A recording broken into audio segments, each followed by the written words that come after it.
Welcome to Hatman Strikes Back Daily Boxing News. I hope you're all well. Let's get into the topics today. Firstly, Turki Alalshikh has backtracked on his previous comments regarding this new venture with Dana White and the guy from WWE, TKO, which is supposed to be some type of boxing league. And he previously said that this league was going to destroy the other promoters. It was going to take over boxing, etc., etc. There was also some concern, it seems, by the WBC at least, that Turki Alalshikh was going to try and do away with the 4 established sanctioning bodies, global sanctioning bodies in the WBO, IBF, WBC, and WBA. But he's now come out and said that this boxing league isn't going to do any of that. Okay, so this is what he said here. You can see on screen. This TKO boxing project is not against anyone, not against the commission, not against the promoters. We will still see the 4 belts and the commission and the promoters. Another comment here from him, he said, the boxing market is huge and no one can delete anyone from this market. So in direct contradiction to what he previously said. Now, bear in mind, and this should be obvious if you've followed Turki Alalshikh over the past, whatever it is, 18 months that he's been in boxing and heard some of his rhetoric. He is a bit of a troll. He likes to say things that are kind of tongue-in-cheek and not necessarily to be taken 100% seriously. But I never completely dismiss the things that he says, despite the fact that there's a lot of humor in them, because as the old saying goes, a lot of truth is said in jest. Just because somebody says something with a twinkle in their eye, half joking, it might be a way of disguising the truth. Some people do that. Like when people give backhanded compliments. Yeah, they'll sometimes try and disguise it as a joke, but really they're revealing their true feelings about you. Yeah, they're just trying to get away with it by making out, oh, I'm just joking, mate. I'm just joking. Yeah, like that. And so with Turki Alalshikh, I'm not saying he's doing that every single time. Like, for example, when Eddie Hearn lost the 5v5 versus Frank Warren, Turki Alalshikh in the ring said, you should retire, Eddie. You should finish. Now, did he really mean that? Or was he just ribbing him a little bit because Eddie Hearn lost 5-0? Maybe it was a bit of both, right? But Turki Alalshikh coming out, backtracking in this way, shows that he is aware of the concerns, in my opinion anyway. He's aware of the concerns of fans. He's also aware of the concerns of maybe some of the promoters that he's worked with, the Eddie Hearns, the Frank Warrens, aware of the concerns of the boxing establishment, which includes the 4 major sanctioning bodies and whatnot. Because again, this is not like MMA when Dana White first got into it, which was basically an untapped market. In fact, it was a market that Dana White helped to create. So there was plenty of room and plenty of opportunity for the UFC to do what they did. Boxing, of course, is a much more established sport. It's been around for far longer, under the Queensberry rules format at least. Well, yeah, under the Queensberry rule format. But then again, if you wanted to be technical, you could say MMA goes back many, many years if you want to count various types of wrestling as MMA, whatever the case may be. But under their current formats, MMA and boxing is the older sport. It's the much older market. And because it's been around so long, there is an establishment. And it's a much harder market, therefore, to crack for a new person. Even if you've got a load of money, trying to get rid of all the other promoters and the relationships that they have with broadcasters and so on and so forth, I don't think that can necessarily be done. I mean, I could be wrong. And if it can be done, it's going to take a long time in my estimation. It's not something they're going to be able to do quickly, even if you throw a load of money at it. And as I mentioned in previous live streams, one of the Achilles heels, maybe the major Achilles heel of trying to implement a UFC model in boxing is that boxing has a long history going back many, many, many decades now of boxers getting paid enormous purses. So somebody pointed out in a previous live stream that Buster Douglas got over $20 million in his first defense of the undisputed heavyweight title against Evander Holyfield. That was back in 1990 or 91. I think 1990, right? So if a guy was getting, let's say, $23 million, right, 35 years ago, how on earth can Dana White come in and say, well, yeah, boxers need to get, like, I don't know, the equivalent of what these MMA fighters are getting, a fraction of what they're paid these days? Because the precedent for boxing purses has already been set decades ago. Fighters know what is possible in terms of earnings in boxing. Yeah, that's very different to what it was like in MMA. Because as a burgeoning sport, as a new sport, Dana White was the one really who set the bar, who set the precedent for what MMA fighters are going to get paid. And he set that bar deliberately low so the company, UFC, could keep most of the profits. You see? And so all he's done is just kept that going, kept that precedent set. Whereas in boxing, he doesn't have the luxury of setting any precedents for, earnings, any invisible ceilings and so on, glass ceilings. Yeah, people are earning way, way, way more than MMA fighters. Back in the 90s, I mean, think about it. Buster Douglas was making more money, or at least for that one fight against Holyfield, more money 35 years ago than the heavyweight champion in MMA makes now. That's crazy. Because some people have asked, well, who's to say that, Dana White is underpaying MMA fighters and boxers aren't just getting paid too much? Are you having a laugh? 35 years ago, Buster Douglas was getting paid more than MMA fighters now. Right? Never mind inflation. Yeah? Some boxers, and I've kind of broken this down before, some boxers get paid too much because shows are losing money. And a lot of these Saudi shows, of course, are losing money. But many cash cow fighters, right? Let's say Canelo Alvarez in the past when he was with Eddie Hearn, Golden Boy, and so on. Anthony Joshua, Tyson Fury in more recent years. They've been paid enormous sums of money. I'm not talking about the Saudi fights. I'm talking about for their fights under the Matchroom banner, the Queensberry banner, and so on. They were paid enormous sums of money, and the shows made a profit. They were not loss-making exercises for the promoters. Therefore, you cannot argue that those fighters were overpaid. At the end of the day, and this is the way I see it, fans are not buying pay-per-views or paying for tickets to come and see promoters talk, are they? No, they're coming to pay and see fighters fight.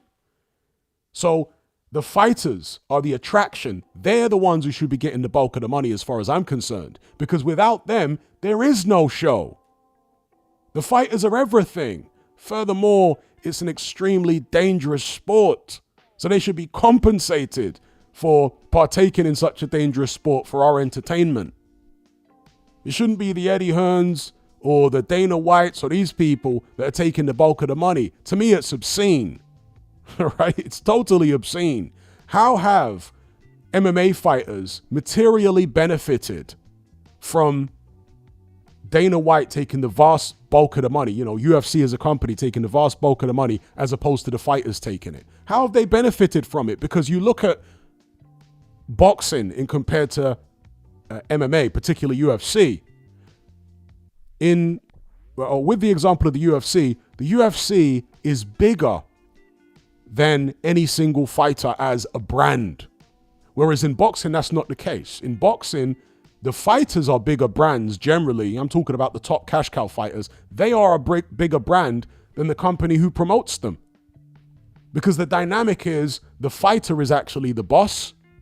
Certainly when you're dealing with cash cow fighters, the fighter's the boss and he employs the promoter to help him promote his fights and make more money, etc., etc. But everything, is centered around the fighter. And that's the way it should be as far as I'm concerned. If you're good enough to have got to that level, fought your way to the top where you're earning, massive purses and whatnot, you should be taking the vast bulk. And even at the lower levels in boxing, a standard contract for a boxer, as I understand it, dictates that the promoter only gets about 20% of his purse, 25%, there or thereabouts. Yeah, and then you've got the manager and whoever else takes their cut. In fact, in the UK, it might even be 15%. But anyway, it's a minority of the purse that is taken by the promoter. The inverse of what you have in MMA. So anyway, I'm rambling here, but the point I really want to focus on is that Dana White and Turki Alalshikh, with this boxing league, have got their work cut out if they want to implement a UFC-style model with UFC-style purses. They got their work cut out. Because if you're not willing to pay, it doesn't matter how much money you have and how much money you put into the infrastructure of the business and, promoting the events, so on and so forth. If you're not paying the fighters as much or more than Eddie Hearn, Frank Warren, and these old school boxing promoters, if you're not paying them as much or more as them, then what is the incentive of fighters to sign up for your league? Where's the incentive?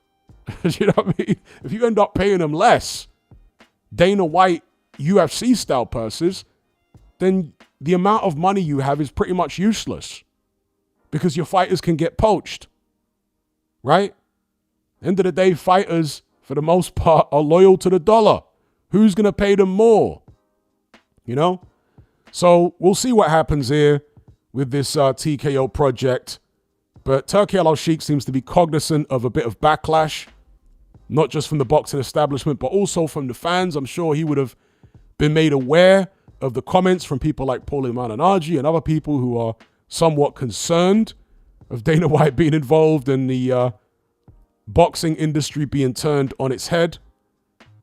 And, this doesn't necessarily mean that he's going to change his plans. He might try to disguise his plans. But then again, we're all speculating about what his plans are due to the fact that he's teamed up with Dana White, And yes, Turki has said in the past that fighters at the moment are getting paid too much. But as I said previously, with the Saudi shows, yeah, they're getting paid too much because the Saudi shows are making an enormous loss. I doubt there's been a Saudi show that's even made a profit. Yeah? So they're pumping enormous amounts of money into these shows, paying fighters insane purses. Right? Tyson Fury and Alexander Usyk made, for one fight, I think Usyk might have made 80 million. This is what the reports were. Tyson Fury made over 100 million for, I think, the first fight. These are gigantic purses, which I'm sure, you could never recoup from the pay-per-view sales and so on and so forth for the two Usyk Fury fights. So yeah, they were paid too much in that sense, as far as making the shows profitable. But let's say you'd paid them 20 million a piece, that probably still would be profitable, which is still far more than UFC fighters are getting paid for the most part.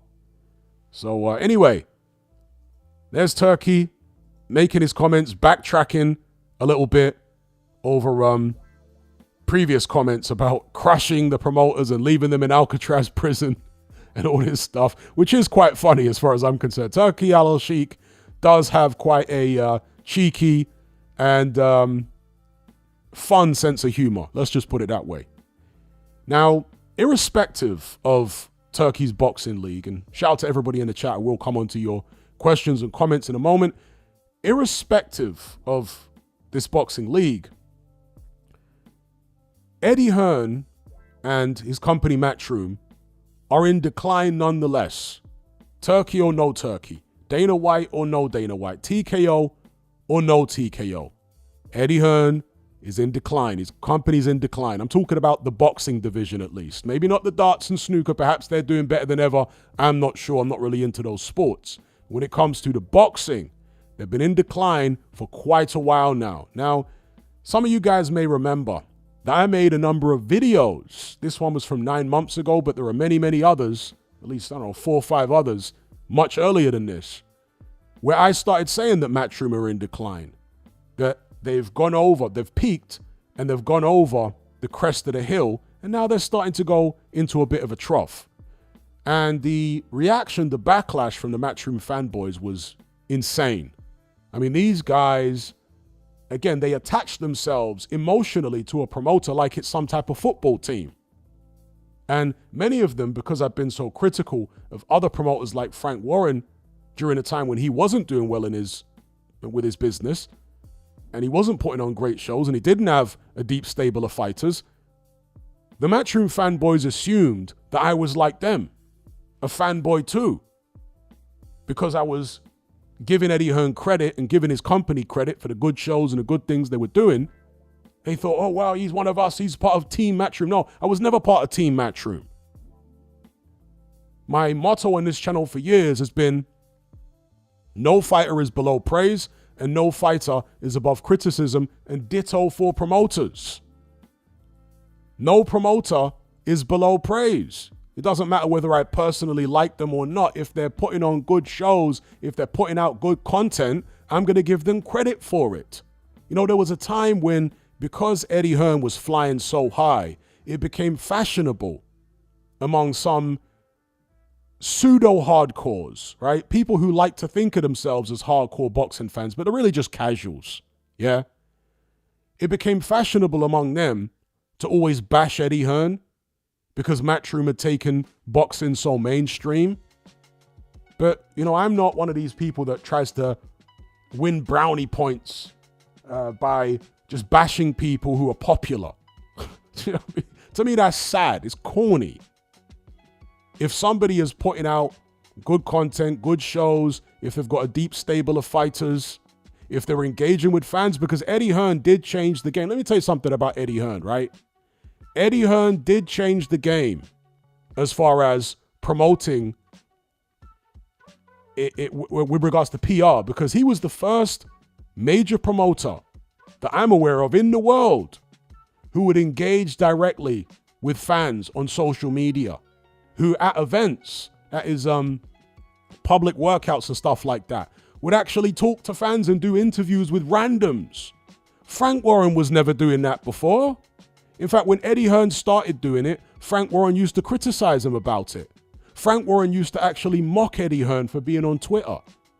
Think about how backward Frank Warren's thinking was at the time.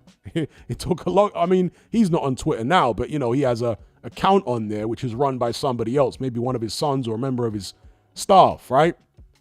But Eddie Hearn was the first boxing promoter that I'm aware of, the first major one anyway, to, as I say, put himself out there in front of the fans and really engage. He saw the way that social media was changing interactions, yeah?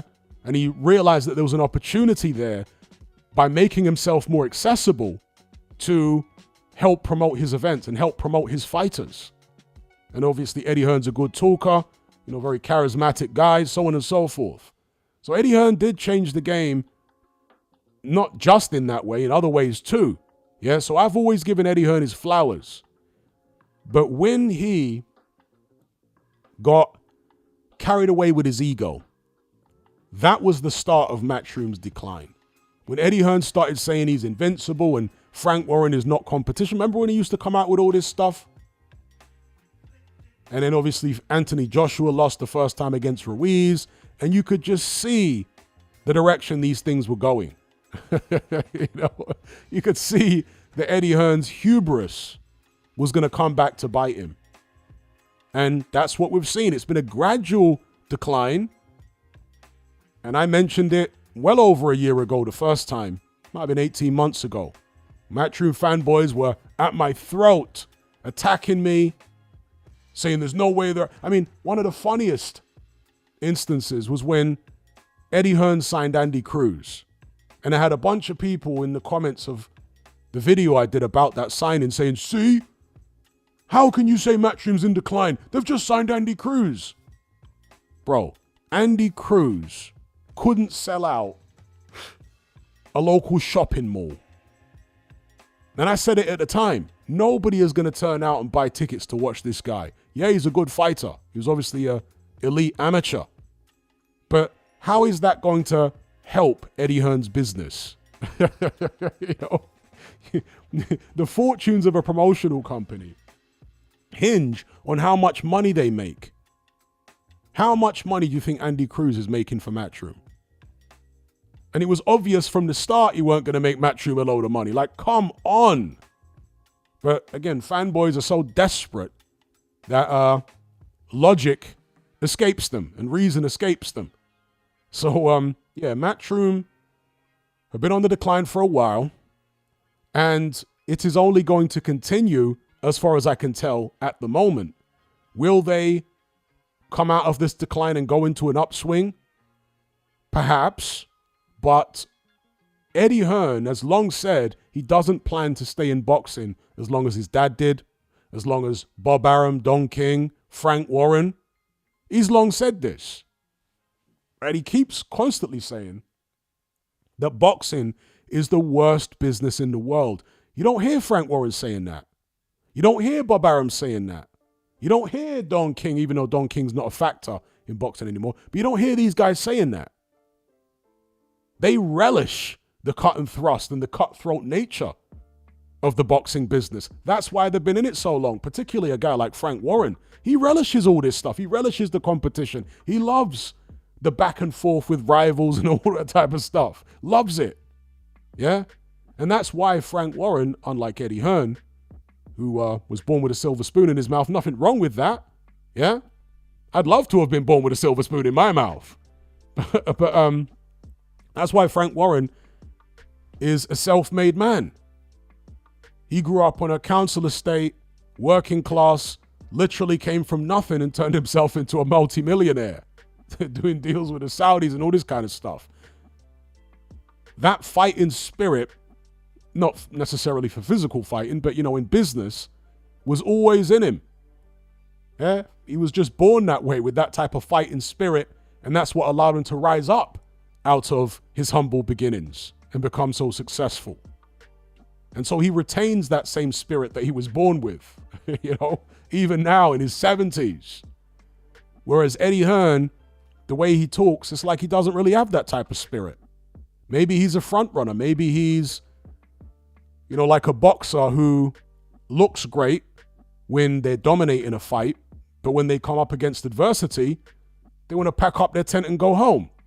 Is Eddie Hearn like that? He makes out as though he isn't, right? He wrote a book called Relentless and talks about how nobody can outwork him and this, that, and the other. Well, the real test will be over the next few years because, again, we've got this Dana White, TKO, Turki Alalshikh thing. Also, Frank Warren pretty much owns the heavyweight division now. You have to imagine that Anthony Joshua is just a fight or two away from retirement. And that was the big cash cow for Matchroom for many, many years. They were really putting all their eggs in the Anthony Joshua basket. So when he goes, does Eddie Hearn retire? Does Eddie Hearn walk away from the sport once his contract with DAZN is up? Now, one of the things that actually might point in that direction is the fact that Frank Smith, who is the CEO of Matchroom, has openly been talking in recent interviews about walking away. And in fact, Eddie Hearn said, you can see on screen this interview that Frank Smith did with IFL TV. Eddie Hearn actually said in another interview that he sees Frank Smith retiring before he does. And this is in stark contrast to what Eddie Hearn was saying a few years ago when he said that when he retires, Frank Smith will take over. And Frank Smith's one of the best operators in the world. And, you know, he's always singing Frank Smith's praises. But Frank Smith apparently has had conversations with Eddie Hearn behind the scenes and let him know that, no, he's not going to be sticking around for that long. And he wants to go off and live a life away from the cut and thrust of boxing. Frank Smith has openly admitted he's not really a boxing man. He's a businessman. And that Eddie Hearn is the boxing man. Well, yeah, Eddie Hearn is a boxing man in the sense he was raised in boxing. But he's not really a Frank Warren, is he? As I've said previously, in terms of the passion that he has for this particular business. And one thing that Frank Warren says, and this is true in life and in business in general, is that the reason, or one of the reasons that he's been so fierce a competitor in the world of boxing is because he doesn't know anything else. He always accused the Hearns of being accountants, right? They're accountants and their fingers are in many different pies and they are promoters of various different sports. Whereas with Queensberry, they're all in on boxing. Frank Warren is all in on boxing. And when you've only got one thing, you have to make it work. Do you know what I mean? That's when you have to make, because you've got no other choice. When you've got options, well, you know, you don't have to make this thing work because you got that thing and you got the other thing. With Frank Warren, all he had was boxing. That's all he knows. So he has to just keep marching forward regardless of how difficult it gets. When he was in the wilderness with Box Nation, that really was the boxing wilderness. Frank Warren just kept marching forward through the hail and the snow and the drought and all that type of stuff, right? The opposite of snow and rain. But yeah, when he was in the wilderness for all those years, he just kept soldiering on because he had nothing else. Not that he was a poor man or anything like that, but in terms of what he was going to do with his life, there was no alternatives for a guy who's driven in business competition and whatnot. Boxing was all he knew. Boxing is all he knows. Whereas the Hearns have got options. Yeah, Barry Hearn, a chartered accountant. Eddie Hearn, involved in the family business, and they're diversified in various different sports. And also Eddie Hearn, growing up as a rich kid, as I say, didn't need any type of real drive to get himself out of any type of situation because the family's got money. He could just live a life of leisure if he chooses. That's always been an option for him. So anyway, let me know what you guys think about all this in the comments. Firstly, with regards to Turki Alalshikh backtracking on the stuff he said about the boxing league crushing all the promoters, and also the decline of Matchroom, particularly with Frank Smith coming out, revealing his plans to leave. Now, a twist would be Frank Smith leaving Matchroom and then joining one of the other companies. Imagine what a backstabbing Judas move Eddie Hearn would perceive that to be. You know, is Frank Smith that devious? It's business at the end of the day. People do that kind of stuff all the time. Would Frank Smith do it though? Yeah, because Matchroom gave him an opportunity. He literally worked his way up from being the T-boy at Matchroom to being the CEO. Yeah, that's a lot of graft he's obviously put in, being the T-boy and so on. And maybe he would like to leave Matchroom because despite being CEO, does he still feel like he has, or he's looked at as the T-boy? Maybe he feels like he'd get more respect in a different company down the line. And you know, when somebody in the position of a Frank Smith leaves a promotional company, there is often, as I understand it, a no competition clause in their contract whereby they're not allowed to take up a similar position in a rival company for a set period of time. Yeah. So you do wonder whether, Frank Smith could leave Matchroom and then a year or two later pop up working for TKO. I mean, I swear I saw a thumbnail, didn't actually watch the interview, of Tom Loeffler saying that he's going to be working with TKO. Tom Loeffler, some of you guys may remember, was working with Gennady Golovkin for many years and also the Klitschko's. I think he was part of K2 Promotions. So will we see that with Frank Smith? Or is he genuinely just sick of the boxing business and he wants to, use the money that he's made, and he's surely made a lot of money. I'm sure he's a millionaire at this point. The money that he's made with Matchroom to go into, other things, investments, relatively passive income, get married to Emily Eubank, right, his fiance, have their kids and live happily ever after. Maybe that's what he wants to do. Because, this was a guy who, from a very young age, was working for Matchroom and was busting his backside. Maybe he's tired of busting his backside, Maybe he, in his early 30s, I think Frank Smith's only about 32, 33, maybe he feels like life is for living and he doesn't want to be like these other guys in boxing. You know, even Eddie Hearn and whatnot. So, yeah, and that's one of the things, you know, I was talking about Frank Warren being a self-made millionaire because he had this tremendous drive and whatnot. He was born with this drive in him. That's what allowed himself to, you know, rise up out of humble beginnings. Frank Smith has obviously got that to some extent, but does he enjoy it? Because Frank Warren enjoys the competition. He enjoys battling with other people and so on. You can tell that he's a fighter in that sense. He relishes battles and beefs and all that type of business. Maybe Frank Smith wanted to improve his life and wanted to be rich and wanted to be successful so that he could relax, not that so that he could be battling and competing his whole life. Maybe he's not addicted to that side of it. Maybe to Frank Smith, it was just a means to an end. You know, it's just a necessary evil that he had to be in boxing, you know, fighting with people and all this type of stuff. So anyway, yeah, get to your questions and comments. There was some boxing over the weekend. There was obviously Nick Bull against TJ Dehenny.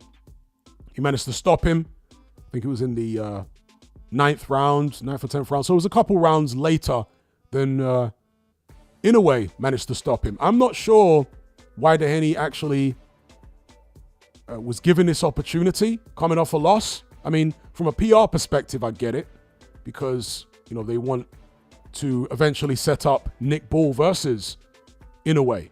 They've talked about that fight for quite a while. But yeah, I really don't understand why coming off a loss, Dehenny would be getting this kind of opportunity. But, you know, there you go. That's boxing for you. Nick Bull did his thing. And there was a controversial incident, which I'm sure some of you guys will want me to talk about, where Dehenny had Nick Bull in a clinch. I think he had him in a headlock or he was pushing down on him somehow. And he did it for a long time. It frustrated Nick Bull. And Nick Bull basically kicked Dehenny in the leg.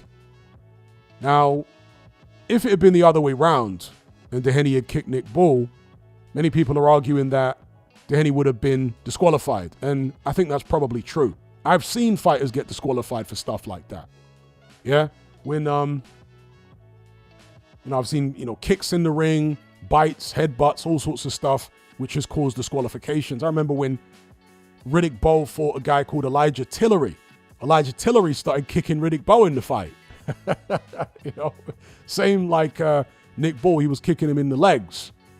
So yeah, I've seen fighters get disqualified for all sorts of things. If it was the other way around, yeah, Dehenny probably would have got disqualified. Because Nick Bull was the house fighter, the A side, he didn't.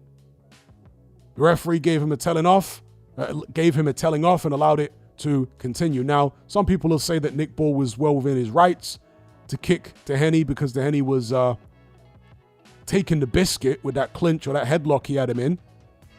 Yeah, but clinching in and of itself is not actually illegal. It's only when it becomes excessive. There is a certain amount of tactical clinching that is permitted in professional boxing. Okay? So, what Dehenny did wasn't right, but the response from Nick Bull, you could argue, was not proportionate. And it was outside of any legal bounds within a professional prize fighting ring. So that is what that is. At the end of the day, Nick Bull was always going to win the fight. And a moment of, if you want to call it madness like that, causing him to get disqualified would have been very unfortunate because it's not like doing what he did gave him any kind of advantage. He was already in control. So, I mean, Dehenny had his moments of success in there. He did his thing. But ultimately, Nick Bull proved himself to be the better fighter, you know, the fresher fighter and so on. And he got the stoppage in the end. So, yeah, there was that fight that happened over the weekend. And also, there was a card in the United States, in Florida. You had the likes of Austin Ammo Williams on there. Okay, he won a fight on the scorecards. You also had Jermaine Ortiz. Some of you guys may remember he fought Teofimo Lopez. And you had Edgar Berlanga fighting a guy who, despite being a 168-pounder, had a body like Tyson Fury. I mean, literally, his midriff was very much like Tyson Fury, which tells you that he really wasn't a 168-pounder at all, was he? Probably a 154 guy, maybe even a welterweight, because of the amount of blubber he was carrying around his midriff. You take all that off, he's not going to be fighting in this weight class. And Edgar Berlanga dispatched of him very, very quickly, as you would expect this level of opponent. So anyway, let's throw it over to the live chat. Let's see who we got in here.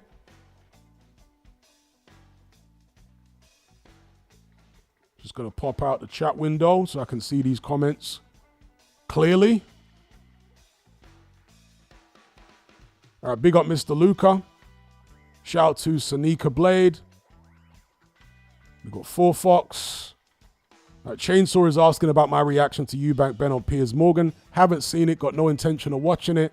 Don't like Piers Morgan. Not that interested in Eubank or Ben going back and forth, to be honest with you. Maybe I'll watch a face-off that they do closer to the fight and give my reaction to that. But I just don't find the whole thing that interesting, to be honest with you. Don't find it that interesting. It's such a forced beef. So, yeah. Shout out to First Round Boxing. Shout out to Alex. Shout out to Anthony YouTube. Von Elliott. Big up, big up. Shout out to Joe Studdard. We've got Brent.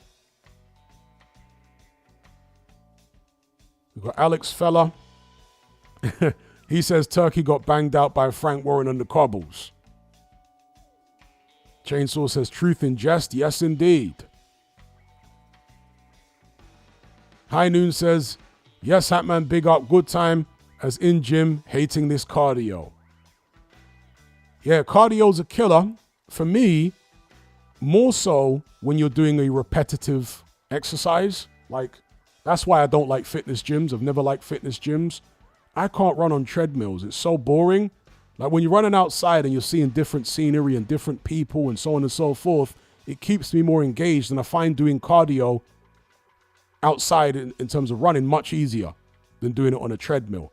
And the same goes for boxing. You know, hitting a heavy bag might seem repetitive, but if you're working on different things and if you're throwing different punch combinations and being creative about the punch combinations you're throwing, maybe, you know, sometimes I'll do one round working on a particular punch, do another round only throwing one hand, do another round where I'm working on legs more so than punching power, and I'm, you know, using footwork moving around the bag.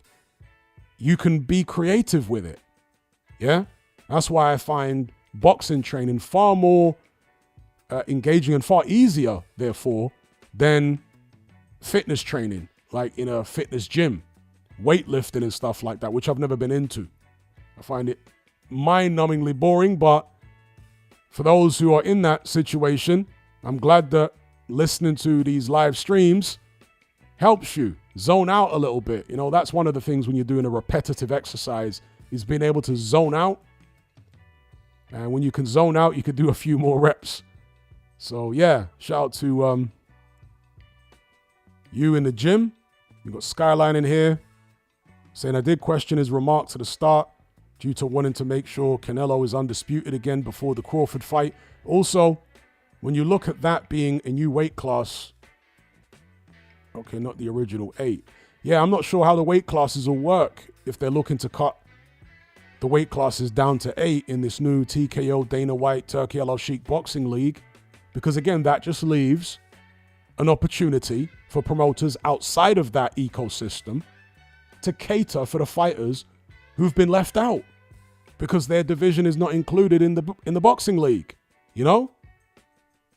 So when Turkey says there'll always be room for the other promoters outside of their ecosystem, whether he means it or not, I believe that there always will be. Afro Jam says Dana knows he is talking hot air.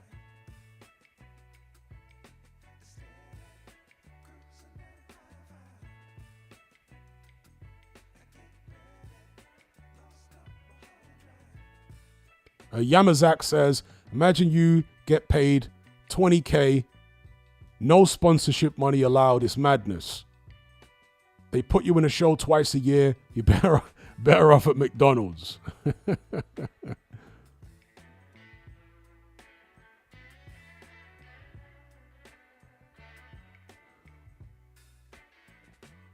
Okay, somebody says the danger is they pay them more, take the loss, corner the market, then switch to paying them less when they control the sport. Yeah, and I'm sure that they would like to do that. But again, once they corner the sport, right, and they start paying them less, promoters outside of the ecosystem can then come in immediately and say, well, we're willing to pay the old prices that fighters used to get. It's like an Achilles heel that can't be plugged. Yeah, it's like a hole in their system that can't be plugged because there's a long-standing precedent for what fighters can get paid. So even if they corner the market in the way that you described, promoters can always pop up in future once they, start paying the UFC type purses. But new promoters can pop up in future and say, well, we're willing to pay the fighters what they used to get paid. It's a tried and tested model that can be profitable for the promoters, for the fighters, and for the broadcasters. So that's what we're going to do. Yeah? I think that if this boxing league is going to work in the long term, they're going to have to pay more money than they pay MMA fighters. They're going to have to. Even if it's not quite as much as they pay boxers today, they're going to have to pay them more than MMA fighters. I just don't see it working long term if they don't. Frank Warren has been saying that he thinks this boxing league is really going to be America focused and it's not going to be so big outside of America. I would say that initially that's what they're going to do because Dana White understands the American market best. And the American market will be the easiest to get into because boxing is a niche sport in America right now. Yeah? Trying to get into the UK market will be far more difficult. For Dana White, because boxing is a much stronger sport in the UK market. Shout out to Sizzler, shout out to G-Man in the chat.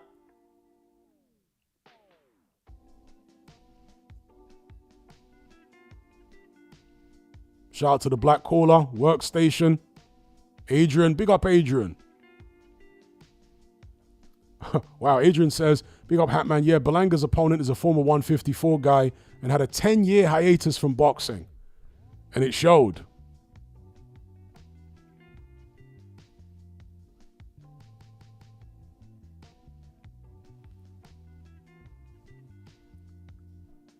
Afro Jam says, the Olympics cut down weight classes for Paris 2024. It forced people to go up or down, messed up a lot of people's medal hopes. Yeah, and the reason they did that in the Olympics was to accommodate more female boxing. That's why they did it in the Olympics. They cut down the weight classes so they could accommodate more, female boxing. Messed up a lot of people's medal hopes, indeed. And you do that in professional boxing, and that's just going to leave the door open for other promoters outside of the TKO, Dana White, Turki Alalshikh ecosystem to cater for the fighters who are not catered for within the tournament, within the league, right? So let's say the super divisions are not in or not part of the TKO boxing league. Well, think of how many fighters box at 168 or, 140 pounds or 154. All of the super divisions, if they're not included in the boxing league, well, someone's going to be catering for them outside of the boxing league, then aren't they? This is again, hole in the boxing league, Dana White model, which doesn't exist in MMA. Because in MMA, as far as I'm aware, everybody adheres to pretty much the model that the UFC have created with, the number of weight classes and whatnot. Afro Jam says Turkey may be playing Dana. Turkey already worked with the PFL. Yeah, it's possible. It's possible. We shall see. Time will tell. The Black Caller says, what do you think of the WBC Grand Prix tournament Turkey announced last month for prospects? Yeah, it's kind of interesting because there was this whole scare, and the WBC seemed to be concerned, based upon the fact that they were reaching out to fighters, telling them to go on their social media and say how much they love the WBC belt and how much they love being WBC champion. There was this concern again that Turkey and Dana White's venture was looking to usurp the sanctioning bodies. But then you've got Turkey being part of this WBC tournament at the same time as saying that he's going to, basically get rid of all the belts and so on and so forth. So it's kind of a weird contradiction. It does make you question what the real long-term play actually is from Turkey. Maybe they're just throwing mud at a wall and seeing what sticks right now. Maybe they maybe their plans are not as concrete as we are assuming them to be, because they've got so much money, they can just go in a million different directions and then after a couple of years, see which particular venture is working out best, and then basically can the rest of the ventures and stick with the one that's working best. Do you know what I mean? It's like hedging your bets. So maybe that's what Turki Alalshikh is doing. Maybe he's hedging his bets and seeing, who does best out of the Eddie Hearns and Frank Warrens, Dana White, so investing in all of these promoters who are basically in competition with each other and allowing the chips to fall where they may, and in a couple years' time saying, okay, this is the person to, move forward with in the future. I'll cut the others off. So maybe this is an audition for Dana White. Maybe that's what it is. He's auditioning Dana White to see how he can do in the next couple years. And based upon that, he might decide to, as I say, ditch the Frank Warrens and the Eddie Hearns and whatnot. But it's potentially performance-based.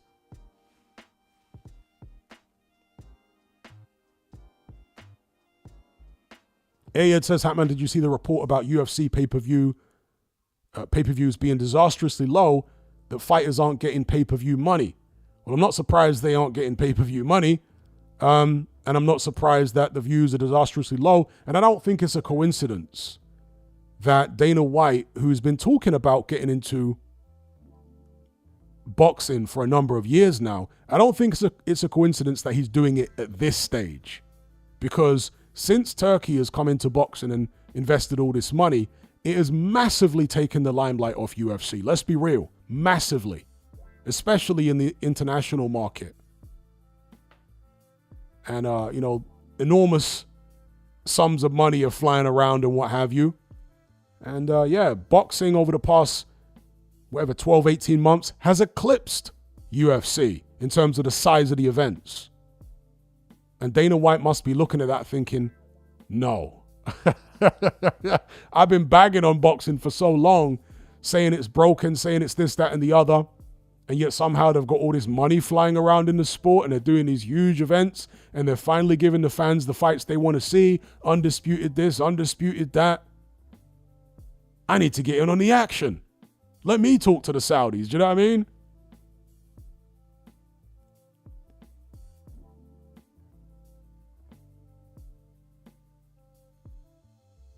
So Freha, I think that's how you pronounce your first name there. Forgive me if I'm butchering it. He says, Hatman, many UFC commentators are piggybacking off boxing now. Indeed, they are. Because you don't see it the other way, do you? You don't see boxing commentators desperate to start doing UFC or MMA commentary. It's a one-way street. It's a one-way flow.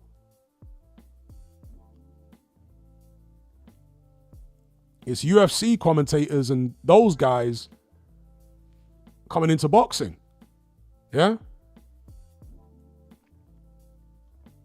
The Black Caller says, thoughts on when Frank Warren was holding Turkey's hand? Do you think Eddie turned it down first? Who knows? My thoughts on it are it's a cultural thing with Arabs.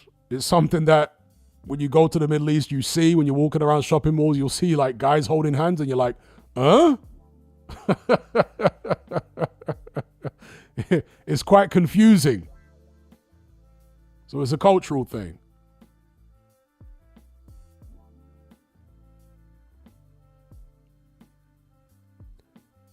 Okay, Freya says, Hatman, you didn't butcher it, but I'm a girl. Freya is a female name. Thank you for informing me.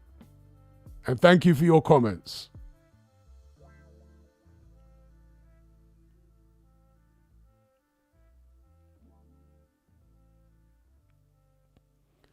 The Black Caller says, I'm a casual fan and more into football. Saudis came into football and seemed good at handling or handing out loads of money, but years later, now it's a mess. I can see the same thing happening with boxing. Well, football is a much more, complex business in the sense that there are many different leagues and tournaments and so many players per team. In boxing, you're dealing with individuals. And with regards to it becoming a mess, boxing's always been a mess. That's the thing. So the Saudis have actually made it less of a mess when they've come in. If it becomes a mess again in the future, then it's just going to revert back to what it was before the Saudis were involved. So I don't necessarily see it as bad, right? Because we'd just be back to where we started. Boxing has always been a mess all my life.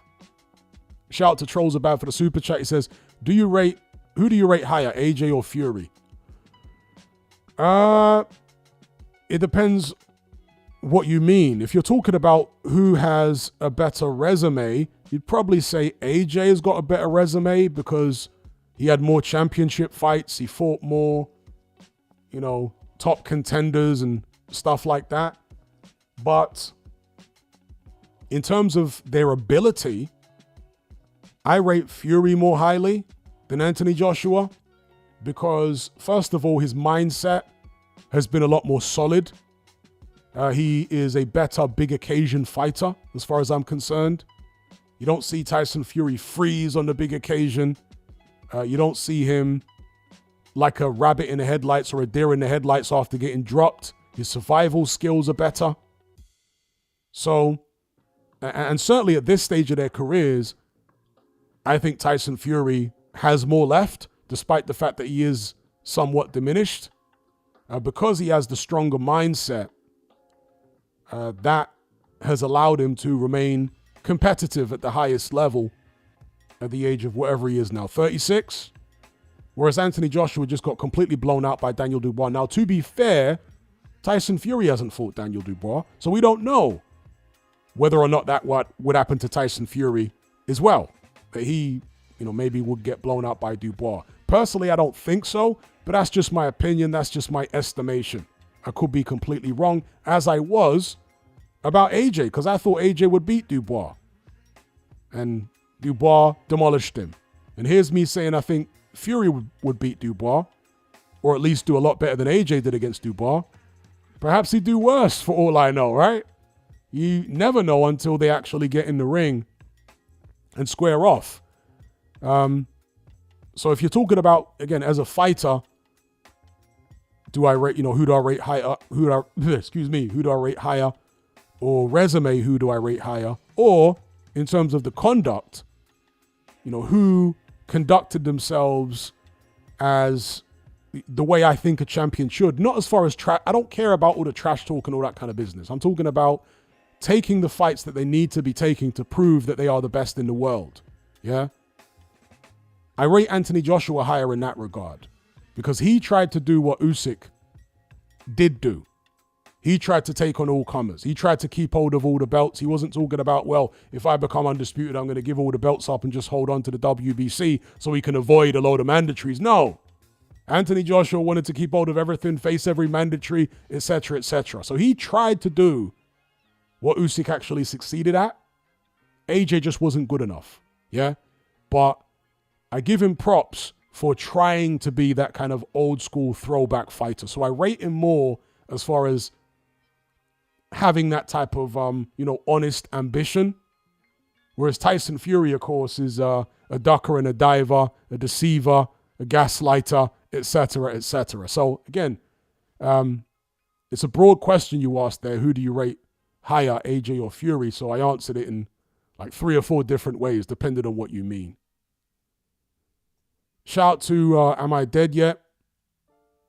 Adrian kind of summed it up well there. He said, Fury is the better fighter, but the worse champion.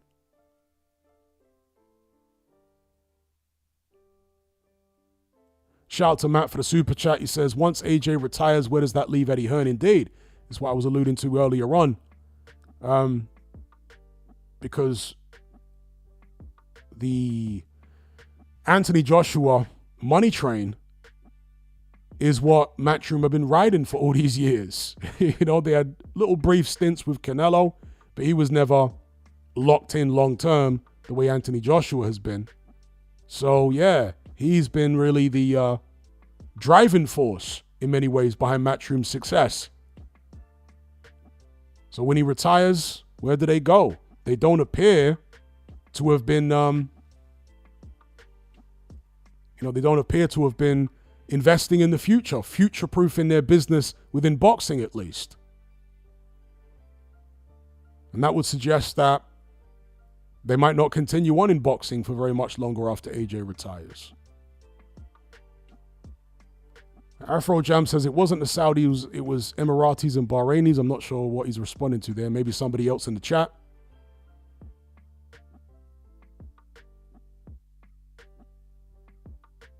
A shout out to Workstation. He says, big up Hatman, like the objectivity.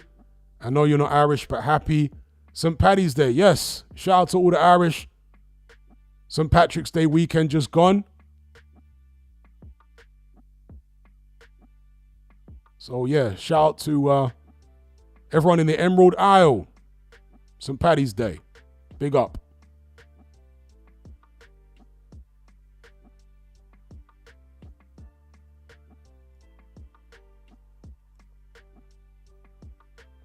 Okay, there is a gentleman here with an Eastern European name, which if I attempt to pronounce, I'm only going to butcher it, so apologies.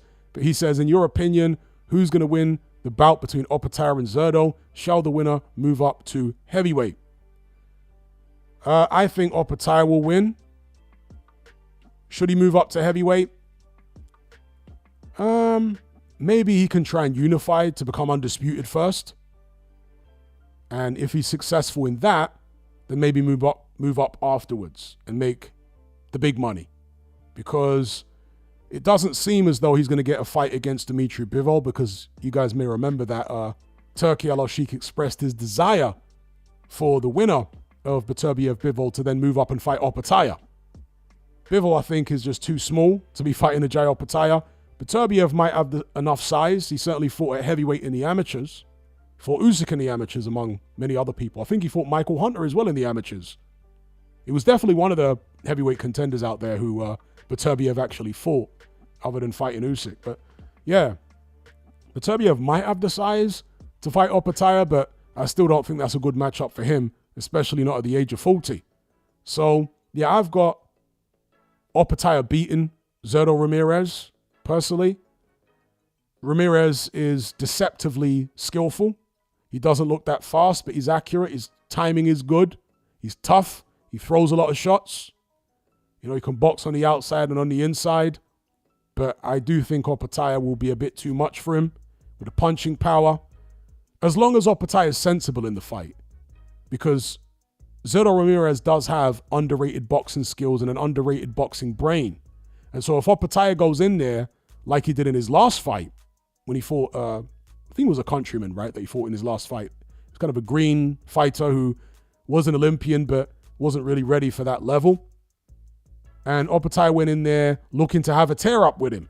And he actually got wobbled, noticeably for the first time in his career. Yeah, he got hit with some big shots against Bradis in both fights, but that was the most noticeably I've ever seen Jai Opetaia wobbled. It was in his last fight. And if he goes in there against Zurdo Ramirez with that type of attitude, then he could come unstuck. But if he goes in there more sensible, then, and I expect him to, then I think he wins the fight. I think one of the reasons that Opetaia was as reckless as he was in his last fight is because it was a hometown crowd. He's a very intense individual, and I think being in front of the hometown fans increased the intensity and caused them to fight more recklessly than normal. Because prior to that, when he fought Jack Massey, it was a much more workmanlike performance, much more precise, not being as hot-headed in there. Workstation says, do you think... Okay, he didn't actually say who he's mentioning. He said, do you think was moved to number 1 by the WBC because Turkey scared Mauricio, so put a guy in the top 10 who hasn't fought on a Riyadh card to prevent the influence the Saudis have on boxing? You didn't put the name of the guy who you're referring to, Workstation. If you can put the name of the guy, then I'll answer the comment there. But shout out to you.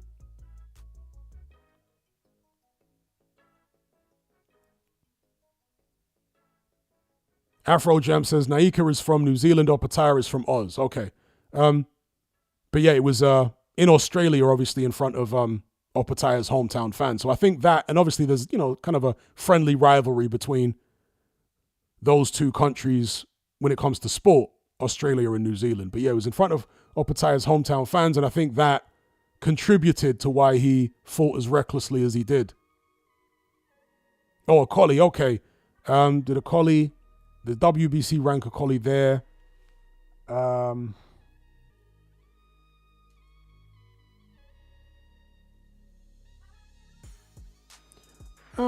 don't think so. I don't think that's the reason it was done, personally. I could be wrong, but I don't necessarily think that's the reason it was done. These rankings are usually the result of lobbying by promoters behind the scenes.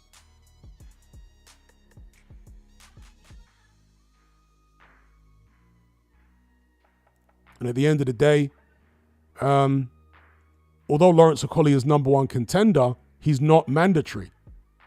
So he doesn't have a guaranteed shot at Alexander Usyk yet. If Usyk was to fight Okolie right now, it would be a voluntary thing.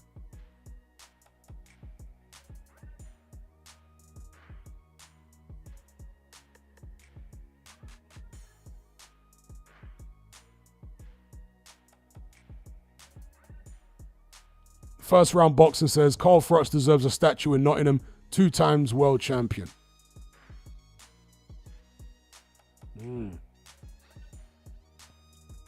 Shout out to Crip Talk. He says, yes, Hatman, how do you reckon Triple G would have done against Winky Wright?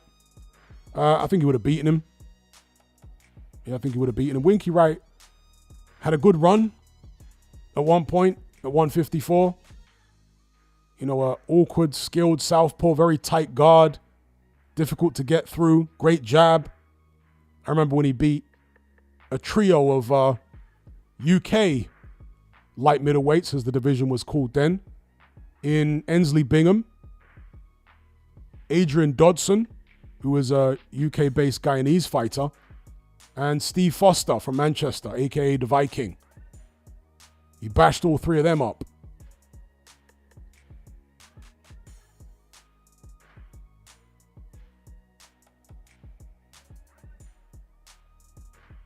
A set says, Hatman, does Tommy Hearns run through everyone from 154 to 168?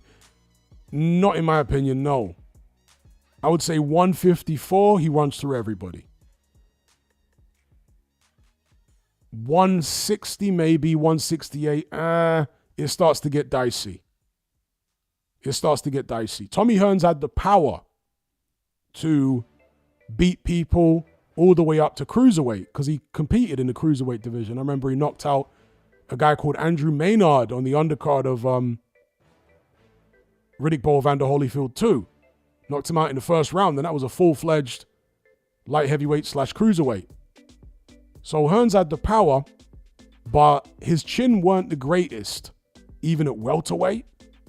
So while his power carried up through the weights, he always had that suspect punch resistance, which became even more vulnerable against bigger guys who hit harder. And this is the problem when he moved up in the weight classes.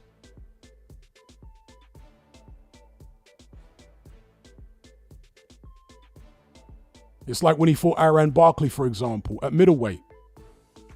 Barkley got the better of him both times. The first time, he was beating the brakes off Barkley early in the fight.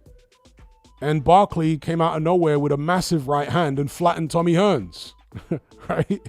And in the rematch, Barkley just bullied and out-hustled Tommy Hearns. And Barkley was a pretty crude fighter.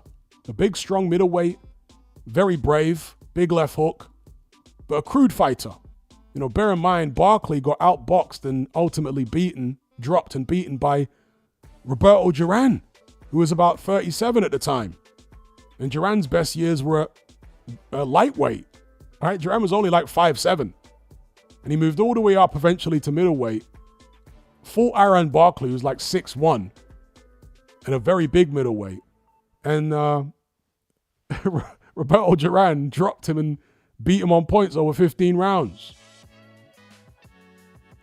So, yeah, Hearns was always vulnerable. And when it comes to punch resistance, and even more so moving up through the weights.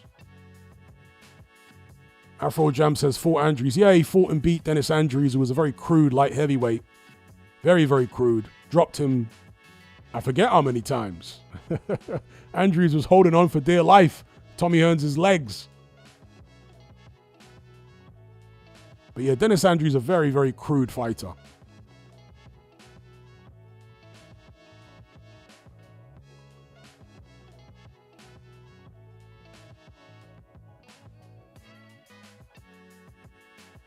And Circled says, Hearns was also beating Leonard early.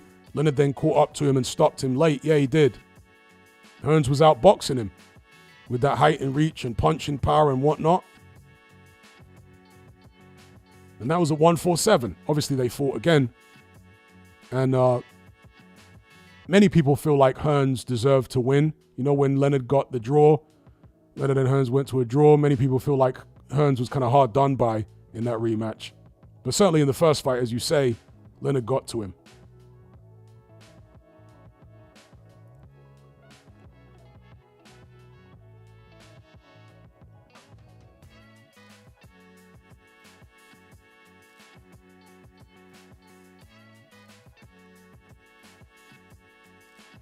Shout to Clement for the super chat. He says, hey, Hatman. Hi, everyone. Greetings from Paris.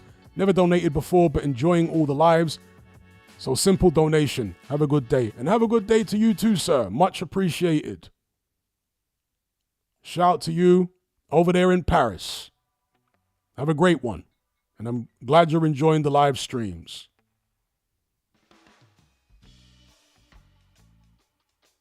Now, Seth says, Hatman, do you rate James Toney highly? I certainly do. Very good fighter. Very, he had a style that was very easy on the eye. Very smooth boxer. Great on the inside. Obviously, the defense that came to be known during the Mayweather era as the Philly shell. Popularly known. I'm sure they were calling it that in certain gyms long before, but in terms of in the public arena, it became known as the Philly shell, or became popularly known as the Philly shell during the Mayweather era. But yeah, James Toney was fighting with that style of defense long before Floyd Mayweather, of course. And that style of defense goes way, way, way back, even before him. Shout out to Ocean Blue for the super chat. Salute, Hatman. Glad I'm catching this stream. I was 3 hours late last time. Big up Ocean Blue. Stats Killer says, I don't see anything special in Dubois, just an average fighter. I do see something special in him, to be honest. For one, he's got a very good jab, which he bounces into. You know, it's not a jab he just throws out from a stationary position. Dubois fights off a bounce. And when he bounces into the jab, it knocks your head back. It's a very powerful shot. It catches you by surprise because his feet are faster than you think. And that's something Anthony Joshua found out when they fought. Also, Daniel Dubois has good stamina. And I've said this for many, many years. The first time I realized how good his stamina was when he fought Kevin Johnson back in the days.